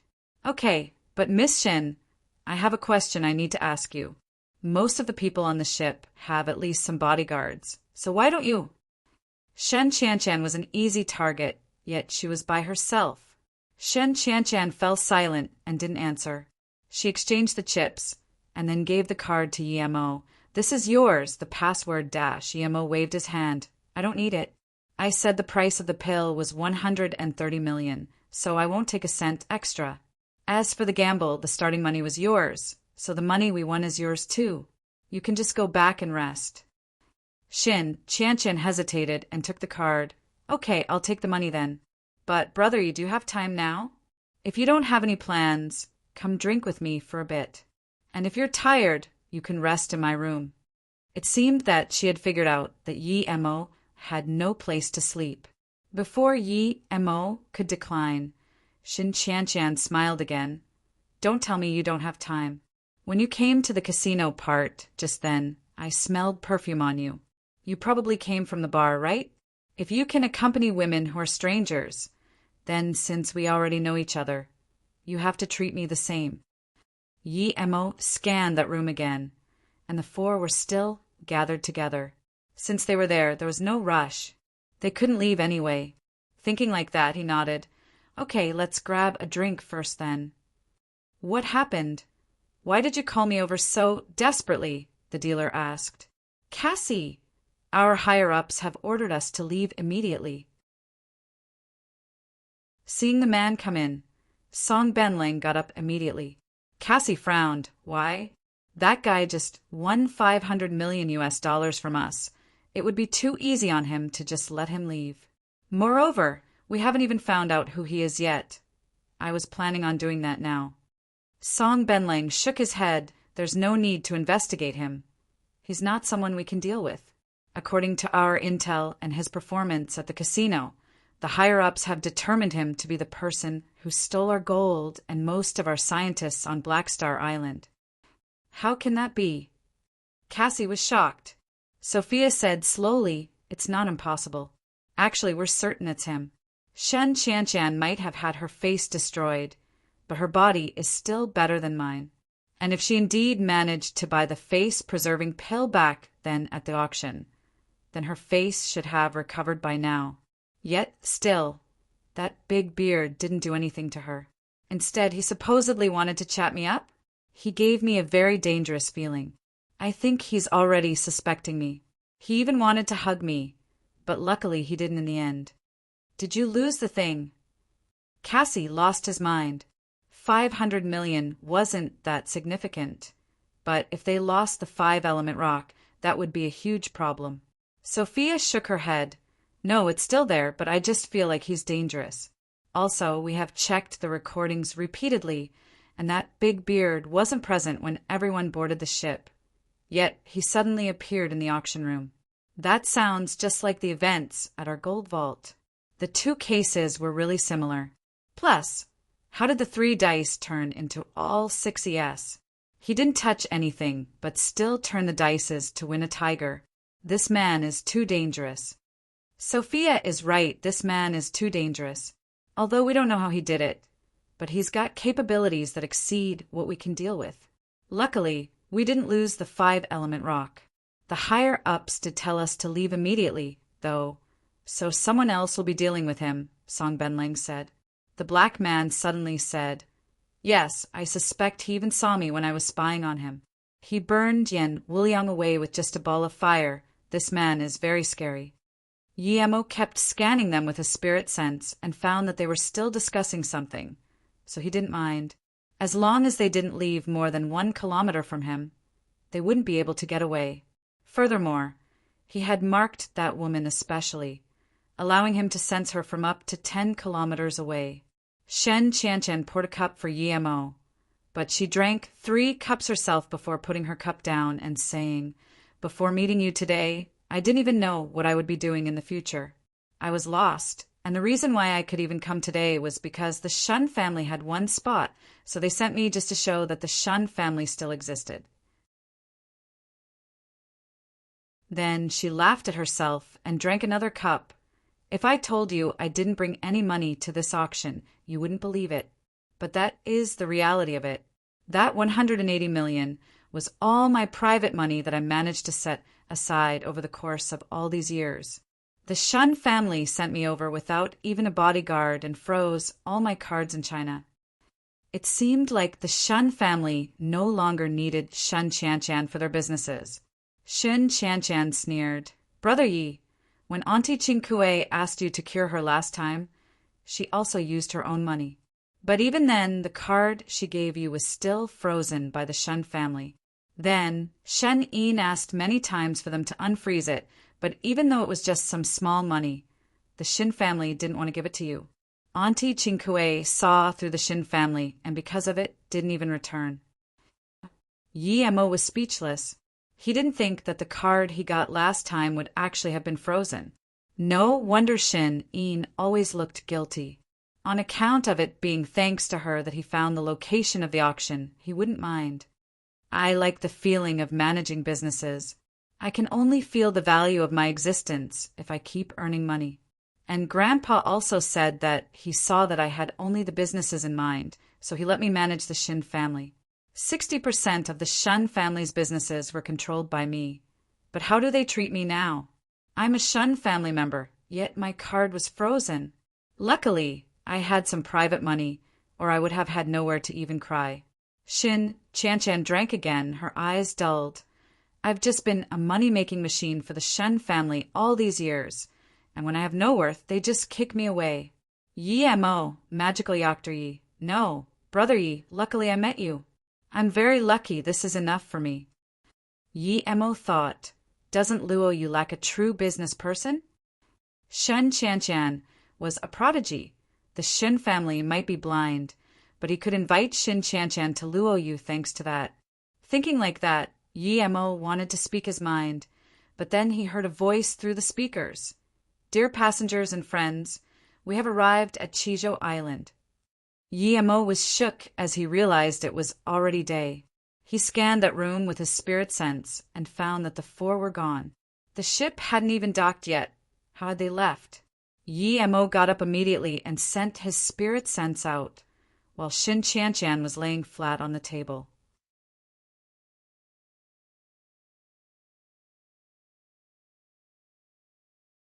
Chapter 632. Inside the Wall. Chapter 632. Inside the wall, Yi mo looked at Shen Qianchan and felt helpless. He couldn't just leave her there, but he was sure that the four had left the cruiser. Yi mo wasn't in a rush, though, as he was sure that they would still be on Qizhou Island, and he had marked the woman with his spirit sense mark. Considering that Yi mo used his qi to dissipate the alcohol in Shen Qianchan's body and gave her a bracelet, he looked at her and said, "Wear this bracelet, find a place to stay and wait for me. I have some things to take care of, but I'll come back and find you." Shen Qianchan picked up Yi mo's bracelet, and what she didn't know was that it was marked by his spirit sense so that he would be able to find her. She thought, why didn't he just leave his number? But soon she understood. Yi mo had boarded the ship mysteriously, so he didn't have an identity that actually allowed him to be there. Hence, he had to get off mysteriously too. Yi mo had guessed correctly. A bit more than 10 kilometers from the dock, the four had gathered together again. "Sophia, take out the 5-element rock," Song Benling commanded seriously. Seeing this, Cassie asked, "Is there a problem, Captain Song?" Song Benling's face was very sullen. He took the wrapped item from Sophia and said, "I just got news that only Shen Qianchan got off and the big bearded fellow disappeared. He disappeared suddenly, just like how he appeared suddenly before. I think that if we keep underestimating him, we could lose our lives on this island." "I don't think we're underestimating him. We're taking him very seriously. But no matter how smart he is, he couldn't anticipate that we'd already have left the cruiser." Sophia shook her head. "I agree with Captain. That big beard is strange. At the bar, even when he didn't look at me, I felt like I was being watched." "That's right, I remember now. I had the exact same feeling when I had the camera. I'm very sensitive to telekinetic abilities. Could it be Dash?" Cassie suddenly stopped. Everyone stared deadly at the hands of Song Benling. He opened the wrapping, and there was no 5-element rock inside. It was just a piece of gold. The 5-element rock. Sophia's tone was shaky. She didn't expect the 5-element rock she hid in her bra to disappear and get switched for some gold. Who could have done the switch other than her? "Captain, it wasn't me. I didn't do it." Thinking about the torture methods the organization used, Sophia's tone was shaky. Song Benling's hands were shaking too. They had been operating carefully to the extreme, but the 5-element rock was still stolen from right under their eyes. He knew that Sophia couldn't have done it, unless she didn't want to live anymore, but he didn't say anything. Someone had to bear the responsibility for losing it. Sophia had brought the empty package there, so she had to be responsible. "I believe this has nothing to do with Sophia. We've known her for so many years. She wouldn't do it, and even if she did, she wouldn't come back here. If I'm not wrong, it should be that big beard. He's too unmeasurable."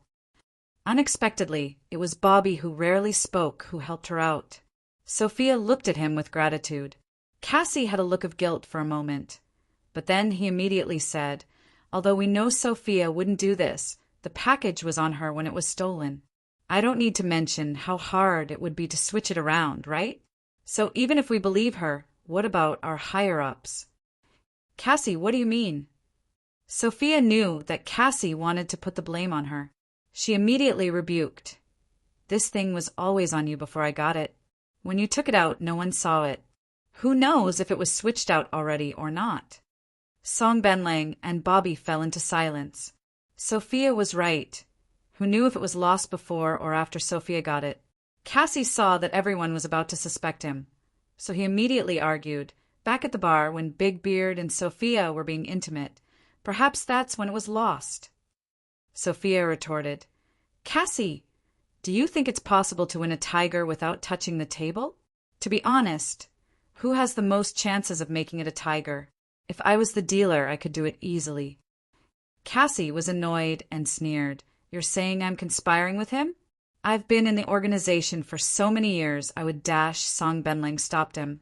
Okay, there's no point arguing here. If I'm not wrong, there must be something special about this gold. Perhaps he can even track us through it or something. We need to leave this place first. I believe the authorities will investigate this. Sophia and Cassie's hearts fell. Song Benlang didn't mention whose fault it was anymore, but they knew the organization all too well. Even though they clearly knew that they didn't do it, they would be heavily interrogated as long as there was so much as a sliver of doubt. Captain, what do we do now? Bobby spoke. Song Benlang took out a black, rubber-like thing and put it on the gold. Then he gave the gold to them. I added a missile emitter onto this. I'll go give it to someone else and tell them to drive away in the opposite direction from us. Song Benlang walked out of the bar and came back after a short while saying, Let's go now. Split up. I've given the frequency to our higher-ups, so as long as Big Beard follows the gold, there will be someone to deal with him. Then where do we rendezvous? Bobby asked. Nanji 123 Hotel, Song Benlang said and left. He didn't walk out far, but dashed into a nearby supermarket and watched the bar from the glass door it had. The second to come out was Bobby. He called a taxi and headed towards the hotel. Then Sophia came out and stopped a car. The car made a turn and left in the opposite direction. Not long after, Cassie came out. He looked around and also stopped a car, but he went the same direction as Sophia. Then Song Benlang came out. He knew he had achieved his purpose. It was a fact that the thing had been lost, and even though he was sure it wasn't Sophia's or Cassie's doing, someone had to be the scapegoat. If Cassie and Sophia ran away by themselves, things would be much easier, and he was sure they would run away. Not everyone would be able to take the torture. Sometimes people would rather die than endure it. Sophia and Cassie were substitutes, so if they had questionable loyalty, it would have nothing to do with him. He had finished his part of the mission and given the thing to Sophia. If it wasn't due to her fault, they would have succeeded. Song Benlang went back to the bar. He knew that no matter what, that place was safe. He wasn't in a rush to meet up with Bobby either, as he still had some things to do. He needed to give Sophia and Cassie some time to run. He had to make sure they left Chijo Island so that he could report their tracks to the higher-ups. He would say that they had been sent out individually under his authority because he trusted them, but they ran away halfway. Like that, he would have no responsibility. But as soon as Song Benlang came to his room, he saw a big, bearded man sitting there. He subconsciously shivered before hearing him say, You are very smart. Your plan would indeed push away all responsibility from you.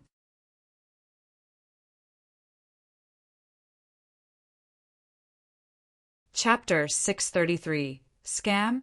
Chapter 633. Scam, how can you be here? Song Benlang reacted very fast, but he knew he was done for no matter what. Without hesitating, Song Benlang was about to bite his teeth, but before he could, he was slapped in the face. The poison along with a few bloodied teeth fell out. Is your organization full of rats? Why do you like eating rat poison so much, huh? If I didn't know you guys had this strange fetish, I would have been screwed again, Yemo sneered. Although he could save Song Benlang with a Lotus Life pill, he wouldn't want to waste one on trash like him. Don't think you can get anything out of me. Song Benlang's Chinese wasn't as fluent as Sophia's. Yi Mo sneered. Tell me this. What is the relationship between the Black Sun Empire and Northern Sand? Hearing this, Song Benling's face changed, and he subconsciously wanted to bite his teeth again, but then he remembered the poison was already on the floor. Yi Mo wasn't interested in waiting for him to reply. He just patted Song Benling on the forehead. Song Benling wasn't even yellow level, so it was very easy to make him talk. Half an hour later, Yi Mo left the bar and took Song Benling's communication device and GPS. As for Song Benling, he was dead. Yi Mo wasn't interested in chasing after small fry like Sophia or Cassie. He wanted to find out who the Black Sun Empire would have sent to deal with him. Also, even Song Benling didn't really know whether the two organizations were related, but Yi Mo felt that they probably were. He just had no evidence yet. What made Yi Mo feel regretful was that Song Benling and company were all just agents doing missions in the outside world. They didn't know where the HQ of the Black Sun Empire was either. They only knew that they would gather in a certain Japanese hotel when HQ summoned them. The location also varied. It seemed like Yi Mo would need to catch some big fish to find out where their HQ was. Yi Mo guessed that after he cleared Black Star Island, the Black Sun Empire must have become much more wary of him. Messages kept coming into Song Benling's communicator, but Yi Mo was made to realize that he couldn't understand them, so he just ignored all of them and headed to the location Song Benling had been luring him to. When he found that his spirit sense could no longer lock onto the target, he took out Song Benling's GPS and located a barren beach. On the beach, there was a body long since dead, and Yi Mo knew it was the body of the man Song Benling had hired to deliver the gold. The wrapped gold was no longer in his hand. There was only a signal emitter and nothing else. There was no one around, so Yi Mo scanned the area and came to the conclusion that his opponent must have found out that Song Benling was killed by Yi Mo. Without enough confidence to face him, he left. He probably took the gold Yi Mo had marked with his spirit sense for research. Yi Mo wasn't all too disappointed. He got what he came for anyway. He knew that even if that person hadn't retreated, he would have just been able to kill one extra person. Yi Mo left the beach and headed to find Xin Qianshan. He would ask her if she wanted to go to Luoyu. When Yi Mo found her, he found her outside a store in the middle of an argument with someone. The veil usually covering her face was gone, and she looked very angry. What's going on? Yi Mo squeezed over and asked. Xin Qianshan saw Yi Mo come over and quickly went to his side. These people are really shameless. I know this store, and it's very reputable for never having sold fakes no matter where. Yet, after two women bought something here, they said it was fake and requested a refund. When the police came, they completely listened to their story and helped the two women take the store owner away, and even asked the store to close down immediately. The store also had to pay the two women back 10 times over. Yi Mo just realized that they were in front of Luo Yu's store. If it was someone else's business, he wouldn't be able to be sure that they weren't selling fake products. But his business definitely wouldn't. Where's the store owner? Yi Mo asked. Here I am. A youth with a slap mark on his face walked over. There was anger clearly visible in his eyes. Yi Mo looked at him and said, Who hit you? That woman's husband. That woman framed us, saying we were selling fake beauty pills. Even though when they bought it, I told them to check it on the spot, but they said that they trust our store, so they don't want to. Then, after taking the pills away, they came back and framed us for selling fakes. The youth explained. Yi Mo nodded. In that case, shouldn't you slap them back? Huh. The youth looked at the man next to the two women with hesitance. That guy looked way too buff. If you don't want to hit them back, then never mind. But you'll have been hit for nothing. Yi Mo wouldn't fire this person, but he really didn't like overly timid people. Hearing this, the store owner manned up and charged over, slapping the offender. Although the store owner was pretty fast, the man was still able to react. But as soon as he did, he found that he wasn't able to move. Slap, slap. Seeing the event, The two policemen were about to come over to arrest the store owner. But then Yi-mo stepped up and said, "This is a store of Luo Yu. If you dare arrest its store owner before being certain that he was the one in the wrong, you will be challenging Luo Yu. If you do, then don't blame Luo Yu for retaliating." They immediately stopped their steps. If this matter was blown up to challenging Luo Yu, they wouldn't dare take the blame. When Luo Yu was attacked by the US and its alliance, they ended up paying large ransoms to Luo Yu. They had heard that the city lord of Luo Yu was very protective too, so if they got Luo Yu annoyed, that wouldn't be a joke. The people around saw the whole thing and started rumbling, especially those two women. As though feeling that he shouldn't be threatened like that, one police officer said, "No matter what, it's wrong to hit people. We need to take him away." The store owner heard this and said in Korean, "When he hit me first, why didn't you take him away?" Yi-mo saw that the two policemen were speechless and sneered. "Someone came to make fraudulent claims, yet you police instead take away the innocent and ask Luo Yu for compensation?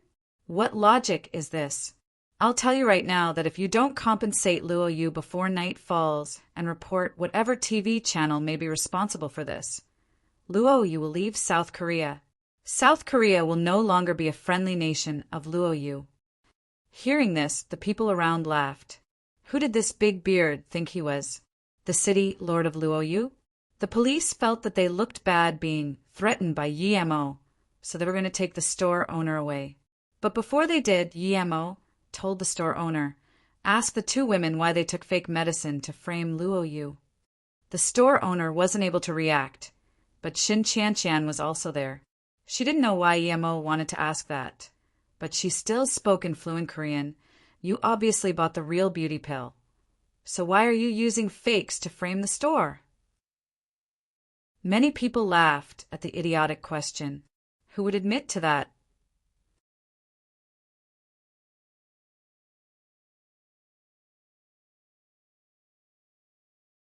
Chapter 634. Is Luo Yu easy to mess with? Chapter 634. Is Luo Yu easy to mess with? But what truly shocked everyone was the two women's reply.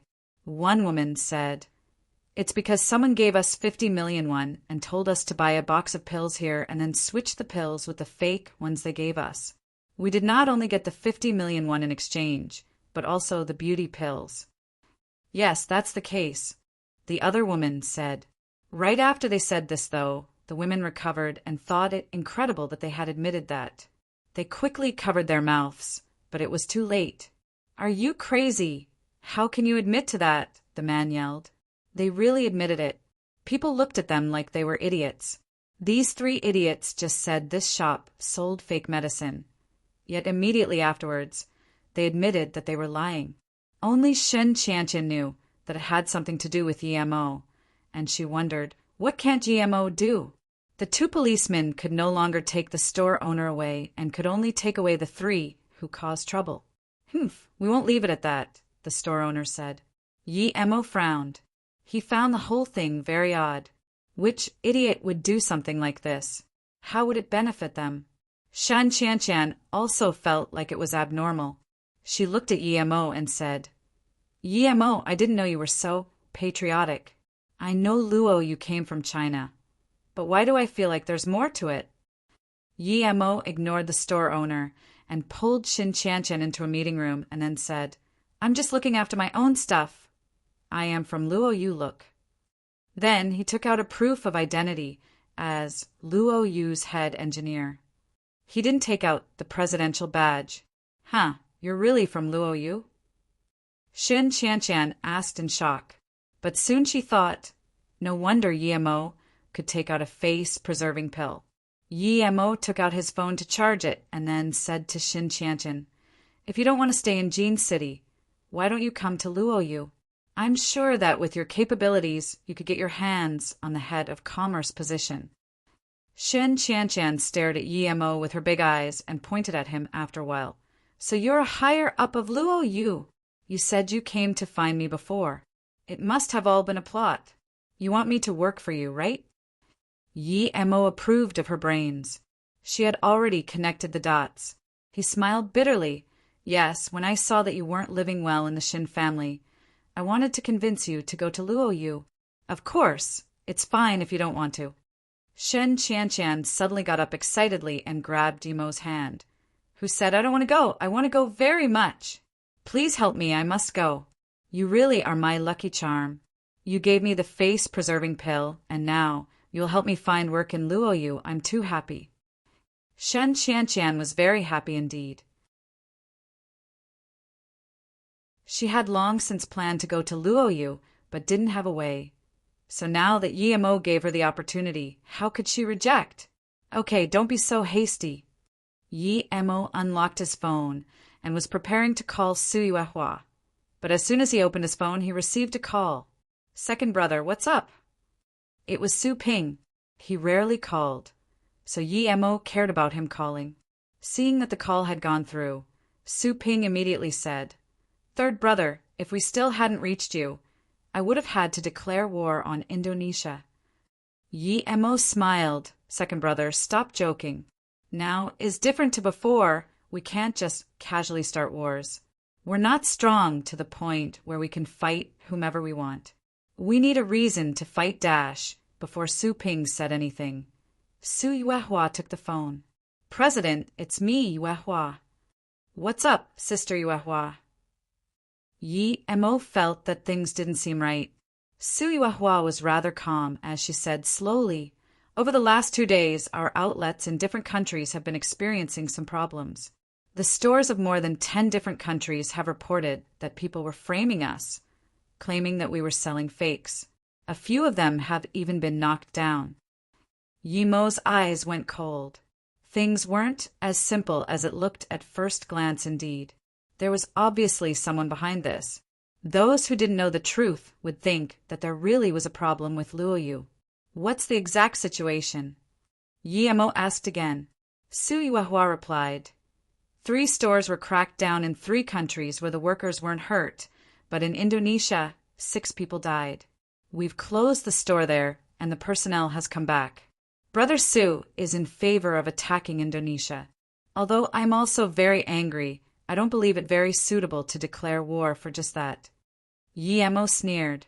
He knew there were parties that didn't want Luoyu to develop too rapidly.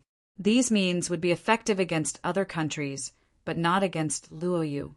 Thus Yimo said, Sister Yuehua, concerning the countries that didn't deal with the situation in our benefit, immediately take all of the products we sell there out of circulation and shut down all military and commercial relations with those countries.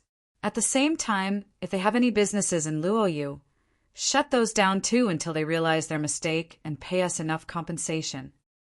Okay, Su Yuehua agreed without hesitating. Luo, you never had to feel troubled about marketing. When Luoyu pulled out from a country, the one that should be worrying was that country and not Luoyu. And Su Yuehua knew that halting military and commercial relations meant that those countries wouldn't be getting their interference machines even if they had paid for it already. What about Indonesia? Su Yuehua knew that Yimo wouldn't let that country go easily. Although Luoyu had almost 300,000 immigrants, it was still far from well populated, and the citizens didn't have enough solidarity. Thus, Su Yuehua didn't want to solve things through military means. As for Indonesia, Yimo's tone went cold. Halt all of our businesses there and kick their businesses out of Luoyu.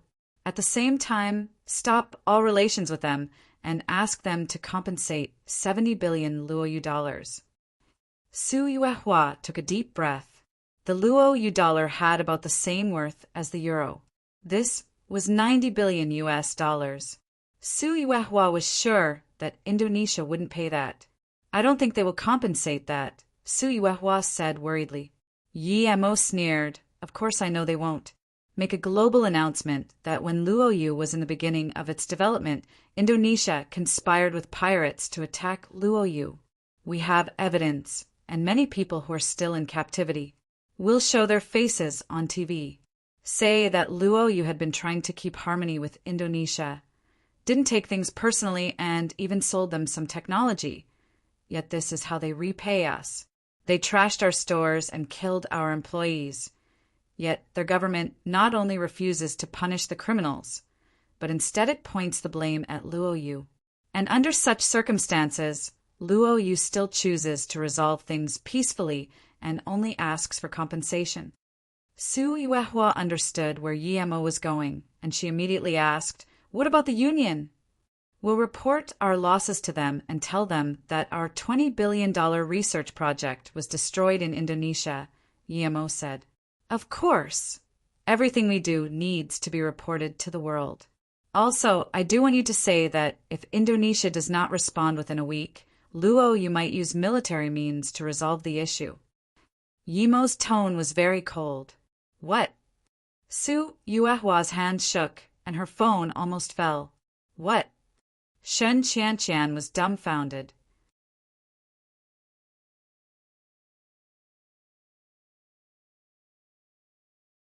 Chapter 635. Behind the Scenes.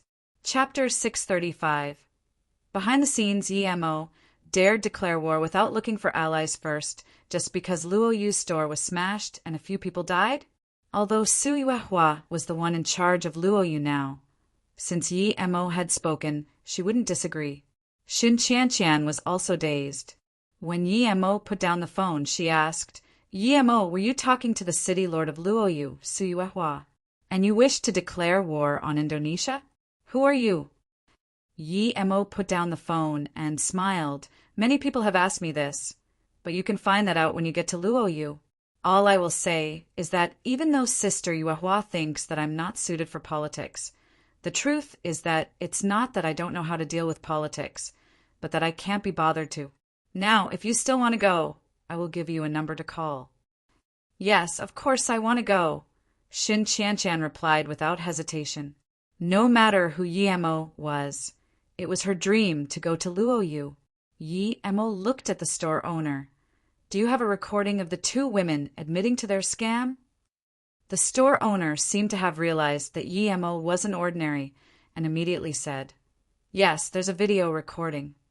"Okay, send that video recording to our official website. You might be able to get promoted thanks to it," Yemo smiled.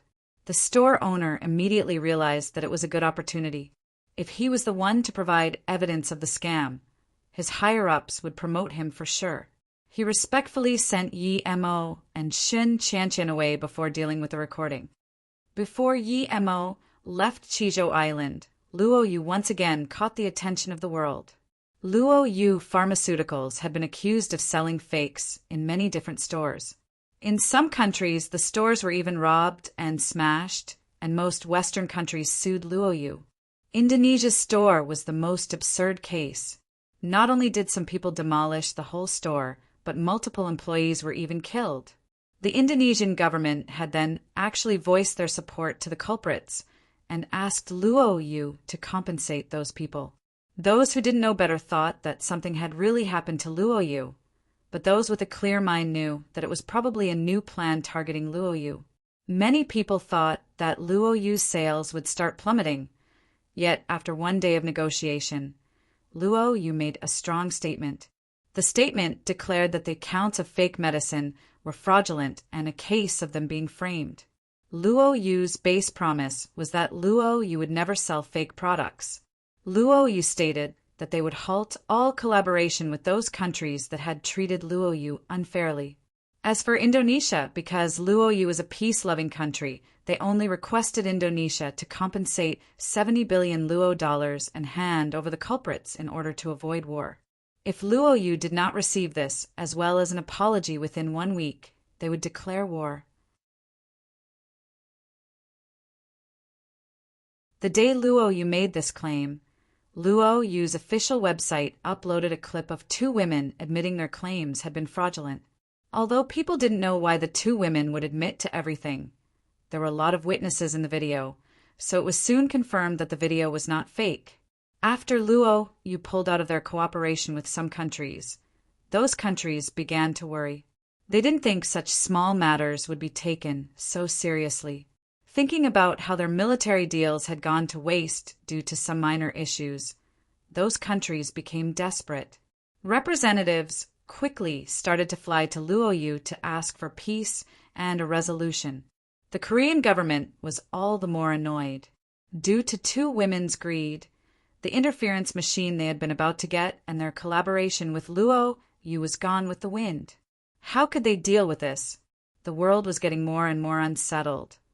And if some other country with interference machines went to war, but you didn't have any, like the Korean army now, you would be crippled. At the same day Luoyu made the announcement, the two policemen were taken away, and the South Korean government did the best they could to help catch the mastermind in order to get Luoyu's forgiveness and continued cooperation. After these events, Yemo felt like all those cases didn't seem to have a direct connection to many countries. Unless they were idiots, those countries wouldn't do that. It didn't benefit them in any way, and instead only caused trouble with Luoyu. Even if the countries did want to do something like it, they should wait until they got the interference machines.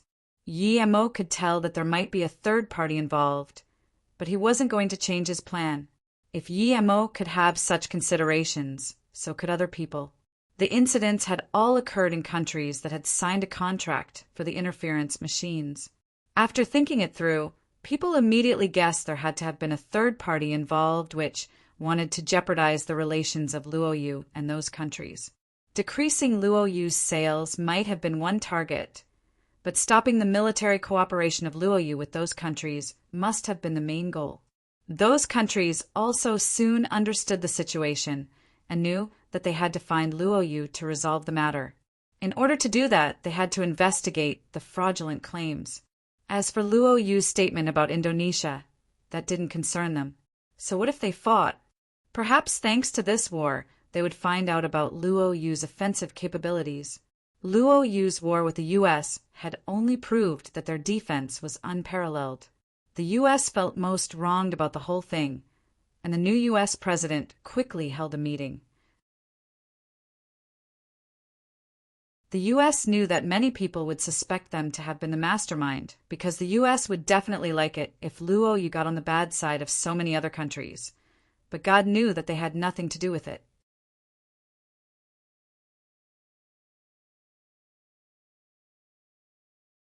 Chapter 636. Invited Again. Chapter 636. Invited again, other countries could still compensate Luoyu and somehow recover their relations. But there was one country that couldn't. Its inhabitants had overdone it and had killed Luoyu employees, all backed up by the government. When Luoyu made its domineering statement, and as all other countries were trying desperately to repair their relations with Luoyu at least until they got their interference machines, the Indonesian government fully came to realize that they had done a stupid thing. Military specialist Malone had already pointed out that Luoyu's electrical warfare had surpassed the current age. Would Indonesia be able to take on such a beast? Not to mention, that beast was quite close to them.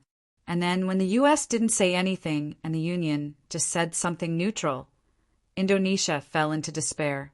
If Luoyu's demanded compensation wasn't so high, they would have paid it already. But that was $90 billion US they were asking. That was 1/8 of their GDP. If they paid that, the country's economy would immediately decline. But if they didn't pay up, Luoyu would show that they weren't easy to mess with. Indonesia was so desperate that they even felt like hating South Korea. If that video from South Korea hadn't been exposed, the whole thing would have been really hard to prove. But because that video got exposed, Luoyu was able to be the victim. Yemo came to Jin City with Shen Qianshan.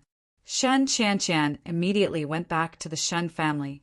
Although she had lost all of her power, she still had to make some arrangements before she left. Yemo went to the Konghai Hospital and met Su Wei and her family as they were about to leave the hospital.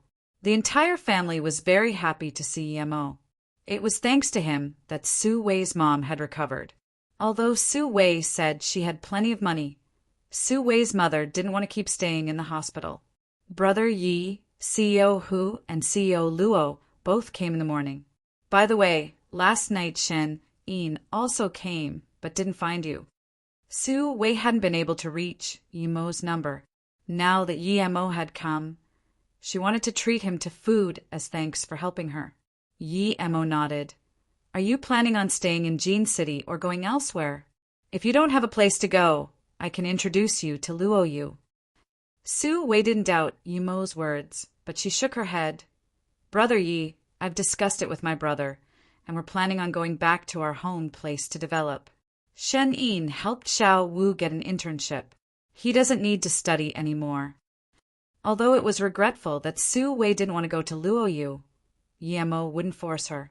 Also, since he knew that she wouldn't feel comfortable if she didn't invite him to food, he let himself get treated. The restaurant was high class, but Su Wei was somehow being quiet. Su Binggu seemed to know what his sister was thinking and just kept eating without saying anything either. Only Mother, Su kept looking between Yi Mo and Su Wei, but she didn't say anything either. Yi Mo felt like the meal was quite awkward. Although he wanted to say something, he didn't know how to open the conversation either. After the meal, they left the restaurant. Su Wei seemed to want to say something to Yi Mo, but she hesitated many times and eventually didn't say it. She just said goodbye to Yi Mo, seeing the three leave. Yi Mo knew that that goodbye meant that they might never see each other again. Su Wei was a good girl, so he wished her family good fortune. His phone rumbled, and Yi Mo picked up the call. It was Han Zaixin. You finally turned on your phone. It's so much pressure trying to call your phone every single time. Han Zaixin heard Yi Mo's voice and felt relieved, but he quickly added, Don't hang up on me this time. He knew that Han Zaixin wanted him to help with the space flower blueprint, but that already belonged to Yi Mo. Also, even if he got Han Zaixin the blueprint, they wouldn't be able to make it. And even if they did, they wouldn't have the energy source needed for it, because it needed the extreme energy stone. Yi Mo, just come to Beijing once. I have something you want here. Besides, you're the instructor of flying snow. It's been so long already. Yet you still haven't come to visit. I just got a large batch of high-quality ores. Don't you want to see? Han Zaixin was like a big bad wolf trying to lure a small, innocent rabbit. Yi Mo knew that Han Zaixin must have encountered some problem. Usually, he wouldn't use such means to get him to come over there. But Yi Mo was really enticed by those ores. However, Yi Mo hadn't even had the time to find the snow fox because he had been so busy, much less some ores. If it wasn't for the 5-element rock being truly precious, Yi Mo wouldn't have gone out of his way to go looking for it either. If it wasn't for that, perhaps he would have been in the Duan-Hung ranges already, searching for that old nun and the 7-star formation. He also wanted to go into the small world to find resources. Although he really wanted the ores, he still decided to go meet with Luo Ying at Ninghai first. He was afraid Luo Ying wouldn't like Ninghai. Luo Ying liked quiet places, while Ninghai was like a busy market. Okay, in that case, I'll be there in one day. Hearing this, Han Zaixin immediately hung up the phone. He was afraid Yi Mo would change his mind. He knew Yi Mo's character. If he'd agreed, he would do it. Luo Ying didn't have a phone, so in order to contact her, Yi Mo needed to contact Beiwei, but her phone was turned off. Hence Yi Mo immediately called Su Jingwen, and luckily she picked up. Yi Mo, you finally remembered to call me. Su Jingwen sounded quite sour. Yi Mo patted the back of his head awkwardly. He had this strange feeling towards Su Jingwen that he couldn't really describe.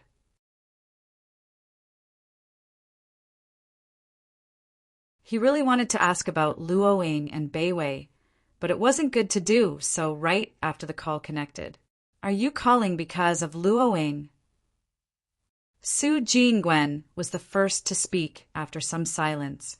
After Su Jingwen spoke, though, Yi Mo heard Tang Beiwei's voice too. Why was her phone turned off when she was at home?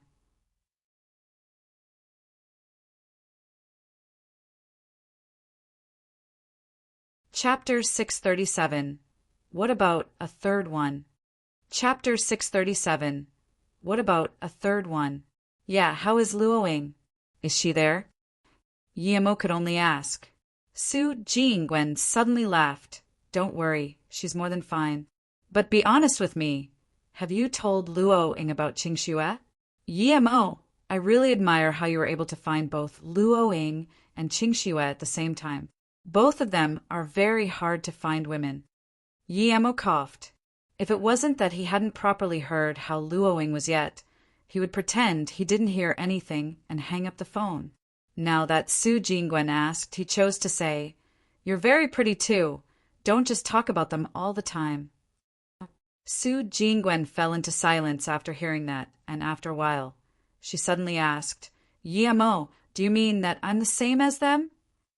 Yimo's EQ wasn't that low, and he could immediately tell what Su Jingwen meant. Yimo didn't know how to explain himself. But Su Jingwen suddenly spoke again. "Luo Ying was worried about you, so she went to find you in Jin City.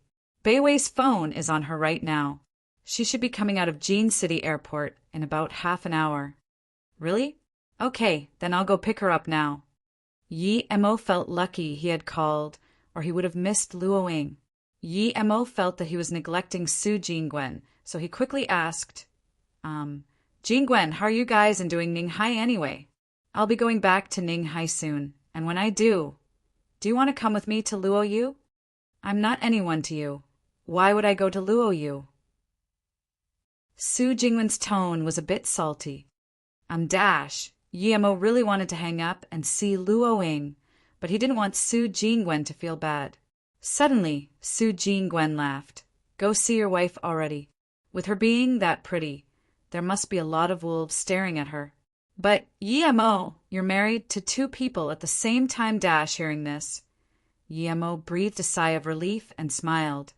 "It's lucky that I'm in Luo Yu. We haven't announced marital laws yet.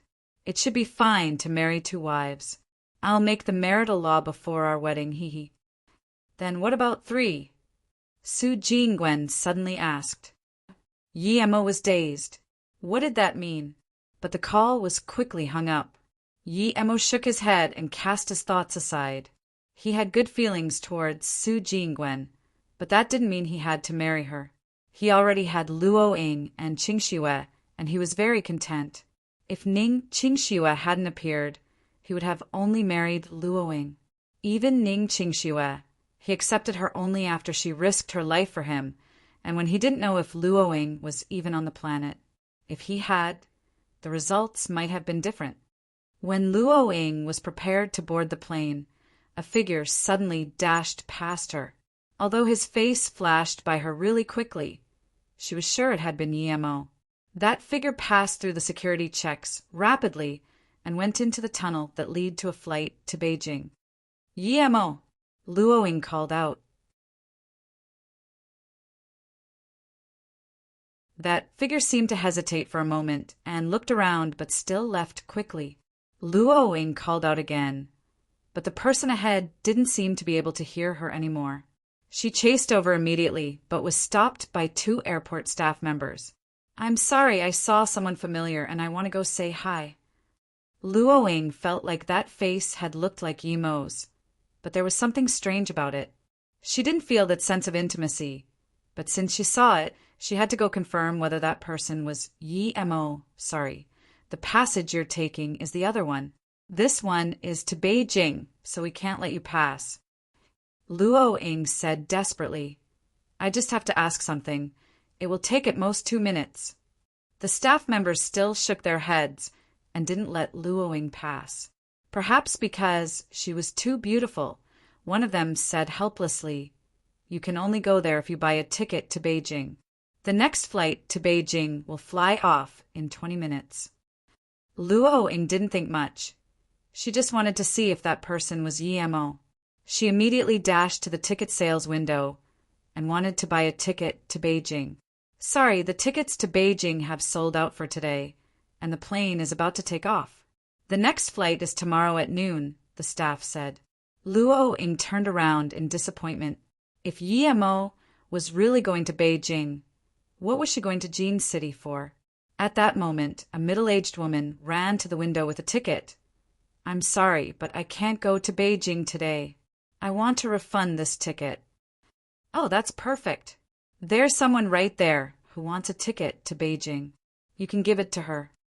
The staff stopped Luoying and helped the two perform the necessary procedures. A few minutes later, Luoying had a ticket to Beijing. She didn't expect to be so lucky. Luoying got on the plane as quickly as she could to find the man who looked like Emo. If it wasn't Emo, she would get off immediately. Right when she got on the plane, she saw that the person she was looking for was going into the bathroom. After Luoying's tension faded and she calmed down, she felt like things weren't right. It wasn't her first time taking a plane. Usually, people weren't allowed to go into the toilet when the plane was about to take flight, and that ticket refund had happened too coincidentally. The main thing was, when Emo came to Ninghai, he would contact her as soon as he could. Even if he couldn't come see her, he would definitely call her. Thinking like that, Luoying wanted to get off immediately. She lacked experience, but that didn't mean she was dumb. It was just that she missed Emo too much. "Hello. Please fasten your seatbelt and sit down. The plane is about to take off." A flight attendant came up to Luoying and asked politely. Luoying wanted to say something, but when she felt the plane rumble, she knew it was useless to say anything now. The plane was taking off. Luoying was sure that these coincidences were a trap. That person definitely wasn't Emo. The intimacy she felt from Emo wasn't something the imitation of a face could give. Why were these people doing this? Other than her beauty being a bit special, only Emo could be the reason for her being trapped. It was most likely that, because otherwise they wouldn't send someone who looked like Emo to catch her attention. Luoying actually calmed down when she realized that. She knew that those people probably wanted to capture her to threaten Emo or get something from him. She wouldn't let them get what they wanted. Luoying was a bit dazed, though. If those people had targeted her, wouldn't that mean Bei Wei might be targeted too? She was fine because she still had that powerful gun Emo gave her, but what about Bei Wei? Thinking about this, she wanted to call Bei Wei, but there was no more signal. Ninghai in that small house. Su Jingwen was looking down and fiddling with some flowers, but Tang Bei Wei could tell that she was feeling bad. Tang Bei Wei didn't know how to comfort her. "Hey, Bei Wei, you said your brother hasn't been with Luoying for as long as I have been with him, right? Am I too dumb or too ugly?" Su Jingwen looked up at Tang Bei Wei and asked. Tang Bei Wei looked dazedly at Su Jingwen and didn't know what to say.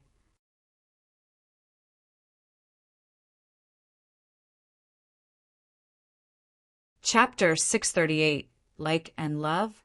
Chapter 638. Like and love Sister Jingwen.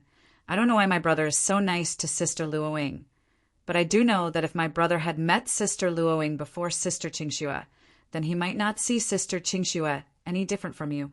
I feel as though they're like dash. Tang Bei Wei hesitated for a long time before saying, "It's as though they were married in their past life. Perhaps if you were to start cultivating, you would get that indescribable feeling." Cultivating? Bei Wei, what is cultivation? Is it the meditation stuff you do every day? Su Jingwen suddenly asked. Tang Bei Wei knew she shouldn't be telling her, but in her heart Sister Jingwen had the same position as Sister Qingxue. She nodded. "Yes, my brother taught me cultivation. He explained it very mystically and told me not to tell anyone but Sister Jingwen. I don't see you as an outsider, so I told you." Su Jingwen looked down and didn't ask anything else. Emo had taught Tang Bei Wei and Ning Qingxue, and Luoying definitely as well, but he hadn't taught her. From that, you could tell she wasn't as close to Emo. Now that she thought about it, Emo was probably that powerful because of cultivation. Su Jingwen clearly felt that Tang Bei Wei also had that certain ethereal temperament, just like Emo. It felt mysterious, intimate, and had an out-of-this-world feeling. Sensing that Su Jingwen felt bad, Tang Bei Wei said, "Sister Jingwen, if you want to learn it, I can teach you. My brother won't mind."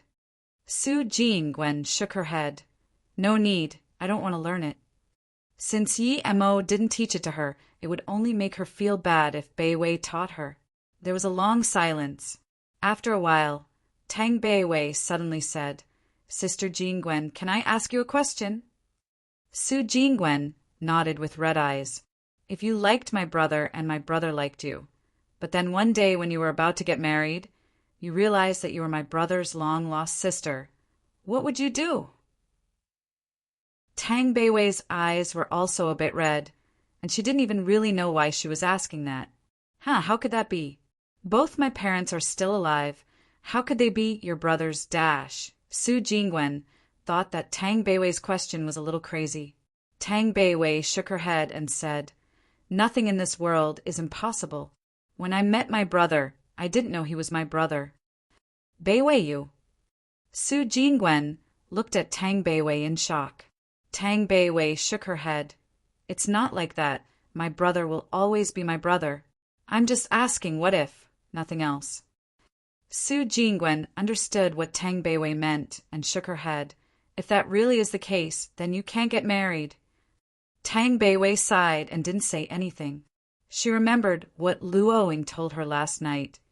"I know his poison is supposed to be incurable, but I love him. I have the feeling that we've known each other for a very long time. I believe we were like husband and wife already, albeit a very long time ago. So, I just want to be able to be married to him when we leave this world. As for whether I am blood related to him in this world or not, does it matter? If he lives, I'll stay with him, and if he dies, I'll accompany him too." It was just as Luoying said.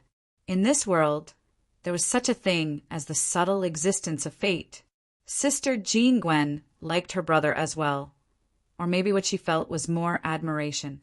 Her brother was too outstanding compared to the other people around her, after all. However, her like was different from the like of Sister Luoying. Sister Luoying's like for her brother was the indescribably fated love.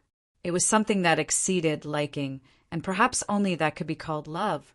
If her brother was still wasted like before, and if he was still ordinary, perhaps Sister Jean-Gwen would still help him out, but she wouldn't like him. Sister Qingxue would maybe sympathize with brother, but she wouldn't like him either, much less love him. But Sister Luoying was different. As long as Sister Luoying had that belief that her brother was the one, then no matter what her brother was like, she would still love him without regret. Seeing Tang Beiwei sigh without saying anything, Su Jean-Gwen seemed to have understood something. She suddenly looked up and smiled. "Beiwei, I feel a lot more relieved after talking to you. By the way, I'll be leaving Ninghai, so wish me well." Tang Beiwei was dazed for a moment, but immediately asked, "Sister Jean-Gwen, didn't you say yesterday that you would join us to Qingdao Beach in a few days? Also, what about your company?" Su Jean-Gwen nodded. "Yes, Beiwei, I suddenly feel like I've been very dumb, so I want to take care of my own dreams and wants for a while. My mom can take care of the company." Seeing that Tang Beiwei still wanted to ask her some more questions, Su Jean-Gwen suddenly waved her hand and said, "Don't ask me what I will be doing. I just want to go out and be content. Perhaps I will join politics." "Why are you suddenly doing this?" Tang Beiwei knew that Su Jean-Gwen felt bad, but she had gotten used to living with Su Jean-Gwen. "A few days ago at my grandpa's birthday, I went to Beijing, and my grandpa said he thinks I have a talent for politics. I don't like that sort of stuff, as I dislike the hypocrisy of it, so I just said, maybe then. I might still not go, but—" Su Jean-Gwen said casually. Tang Beiwei fell silent. She knew that since Su Jean-Gwen had said that, it meant that she wouldn't be coming back. If she stayed in Ninghai, she wouldn't be able to stop herself from coming to the house. And if she did, she would be forced to think about EMO. Perhaps it would be good for her. Tang Beiwei took out a stack of fireball charms and gave them to Su Jean-Gwen. Su Jean-Gwen knew that EMO must have given them to his sister so that she could protect herself. But before Su Jean-Gwen could reject, Tang Beiwei took out another large pile and said, "Sister Jean-Gwen, you need something to protect yourself. I still have a lot here." Su Jean-Gwen nodded and took them. Then she left. She didn't even really say goodbye. Tang Beiwei looked at Su Jean-Gwen as she left, and suddenly felt very lonely. Even a long while after Su Jingwen left, Tang Beiwei was still sitting dejectedly in the house. She didn't know what to do.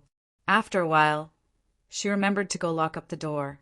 When she just locked the door and came back in, there was a knock on the door. Suddenly, she had a bad feeling. Who would come looking for her? Sister Jingwen and Yunbing had the keys. They wouldn't knock. And other than them, she didn't know anyone in Ninghai.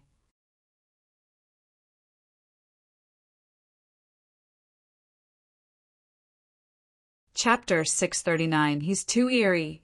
Chapter 639. He's too eerie. Yemo had arrived at the airport and was squeezing to the front as quickly as he could. As the passengers got off, Yemo felt more and more uneasy. He didn't see Luoying, and he trusted that Jingwen wouldn't lie to him. Yemo no longer had the mood to wait, so he went inside in invisibility mode. When he scanned the area with his spirit sense, he didn't find Luoying. Luoying had never taken the plane. He didn't call back to Su Jingwen, because if Luoying went back, she would notify him right away. Thinking like that, he immediately went to the largest office around. In there, a fat guy was rabidly kissing a woman in professional clothes. Yemo's sudden appearance scared him almost into impotence. Without thinking, he pushed the woman away. When he saw it was just some big, bearded dude, his face went cold, and he said, "Who are you? Who let you come here?" Yemo pointed his bulletless gun at the man's head and said, "Search as fast as you can why someone called Luoying didn't get on the plane from Ninghai to Jing City. Don't shoot, I'll look immediately." The fat man saw the gun and immediately pissed himself. "Hurry up." Yemo saw the man's shaky hands and yelled impatiently, "Yes, yes." Although he was very nervous, he worked very fast. The woman also didn't dare move from the couch at the sight of a gun. The person called Luoying didn't get on the plane. She didn't refund the ticket in Ninghai either. The fat man truly was rather efficient. Yemo said coldly, "Call Ninghai to check if she went on another plane." "Yes, I will." The fat man wasn't that shaky anymore. A few minutes later, he wiped his forehead and said, Luoying bought a last-minute ticket to Beijing. She should be almost in Beijing dash before the fat man finished. He saw that the big, bearded man had disappeared. He rubbed his eyes. Was he hallucinating just then? But soon, he just breathed a sigh of relief and made up his mind to lock the door next time. If this happened a few more times, he truly might remain impotent for life. Beijing, Qinghong Airport. A plane from Ninghai had just landed. When Luoying walked out, her beauty caught everyone's eyes. All eyes stared at this magnificent lady. But Luoying was just pretending to look around. She didn't know if they had noticed that she had realized that their EMO was fake, so she had to pretend and keep looking for him. At the same time, she started to call EMO. She didn't know what they would do to her, but for some reason they hadn't attacked yet. Luoying hadn't even unlocked her phone, yet when a handsome man walked up to Luoying and took out a name card, "You're the most elegant girl I've ever seen, and I hope my sudden approach won't disturb you. But I'm Zhuo Mingxi from Lagnac Corporation. I have studied in France, and now I'm the manager of the research department in Lagnac Corporation. What's your name?" "Oh, please wait a second." Luoying didn't take the card and casually took out her phone instead. Usually, she would ignore someone like him, but she didn't know if the man was with that group of people or not. She needed to call EMO okay. Seeing that Luoying didn't reject him and just told him to wait, he felt very happy and waited on the side like a gentleman. He could swear he had never seen a girl as excellent as her in his life. There were a lot of girls chasing after him, and although many of them were pretty, they were like a speck of mortal dust compared to this girl. If he could get this girl's love in exchange, he would even be willing to give up his managerial position or being the successor of the Zhuo family. This girl was too pretty. She was a goddess. Luoying felt very strange. She was sure that those people were after her. How come they still hadn't done anything this long after she got off the plane? She had even hidden the pistol in her sleeves already. Luoying knew that her power was too low and that even if only someone like Daiheng came, she wouldn't be able to deal with it. But then she suddenly noticed a big, bearded man. What made her focus on him wasn't the beard, but the eyes. Ever since the events in that village, she would never forget those eyes again. His eyes and that feeling of intimacy he gave off made her want to run to him instantaneously. Yi Mo and Luoying had the sudden feeling of wanting to cry. She had only separated with Yi Mo for a short while, but it felt like an eternity. The moment he saw Luoying, Yi Mo felt someone was watching him. Although he could check it out, he didn't, because that wasn't what mattered in that moment. As long as he saw Luoying, it was fine. No matter what was up, he had to embrace her first. At the same time, one man who was prepared to rob Luoying's phone and his 3 teammates who were prepared to attack Luoying as she chased her phone stopped their actions. They had received a message saying that they were to stop the plan and immediately retreat.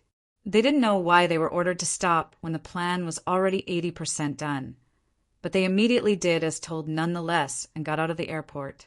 Meanwhile, Luoying couldn't hold herself back anymore and quickly ran into Yimo's arms.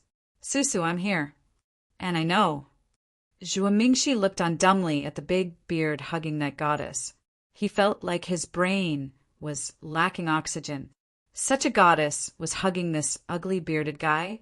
This was planting a flower in cow dung. Everyone nearby also looked at this scene in a daze. They felt like their heart was going to shatter. After a long while, Zhuo Mingxi came to the conclusion that the goddess must have been tricked. As long as he confronted the big beard, she would know who to choose. Thinking like that, he took out his name card and walked up to Luoying and Yi Mo, saying, "I'm Zhuo Mingxi, Lanya Corporation's head of research." Yi Mo didn't want to talk to him, but hearing the corporation's name, he took the card and said, "Oh, I've heard of this company." Then he pulled Luoying's hand. "Let's go. Tell me everything later." Zhuo Mingxi was left standing there in a daze. Not too long after that, in a certain mansion in Beijing, a few people were sitting down together. The one who looked like Yi Mo on the plane had pulled off his mask and was making a call. "The plan has been aborted." "Yes, I did see the man. I'm sure now that that was Yi Mo. He's with Luoying." "Yes, I am certain." They hugged each other as soon as they saw each other. The man's tone was very serious, but he was also shaky. Those who knew him knew that his hands wouldn't shake even when he killed multiple people, yet now his hands were actually shaking. No, I am sure that 1 hour before that he was still in Jin City. Yet he appeared in Beijing's Jinghong Airport. This should be impossible, yet it happened. Everything was going very well according to the original plan. And I can say that if he hadn't appeared, we would have succeeded and I wouldn't have had to order the stop. He is just too eerie. The man's hands were still shaking. Suddenly, the man's tone went high too. "No, he didn't take the plane here. I am certain of that." "Yes. I suspect that he has some small flying device, but I haven't seen it." "Okay, what should we do next?" You're tuning in to the Thunder Spear YouTube channel. Don't forget to subscribe and join us on this journey to catch the most captivating stories.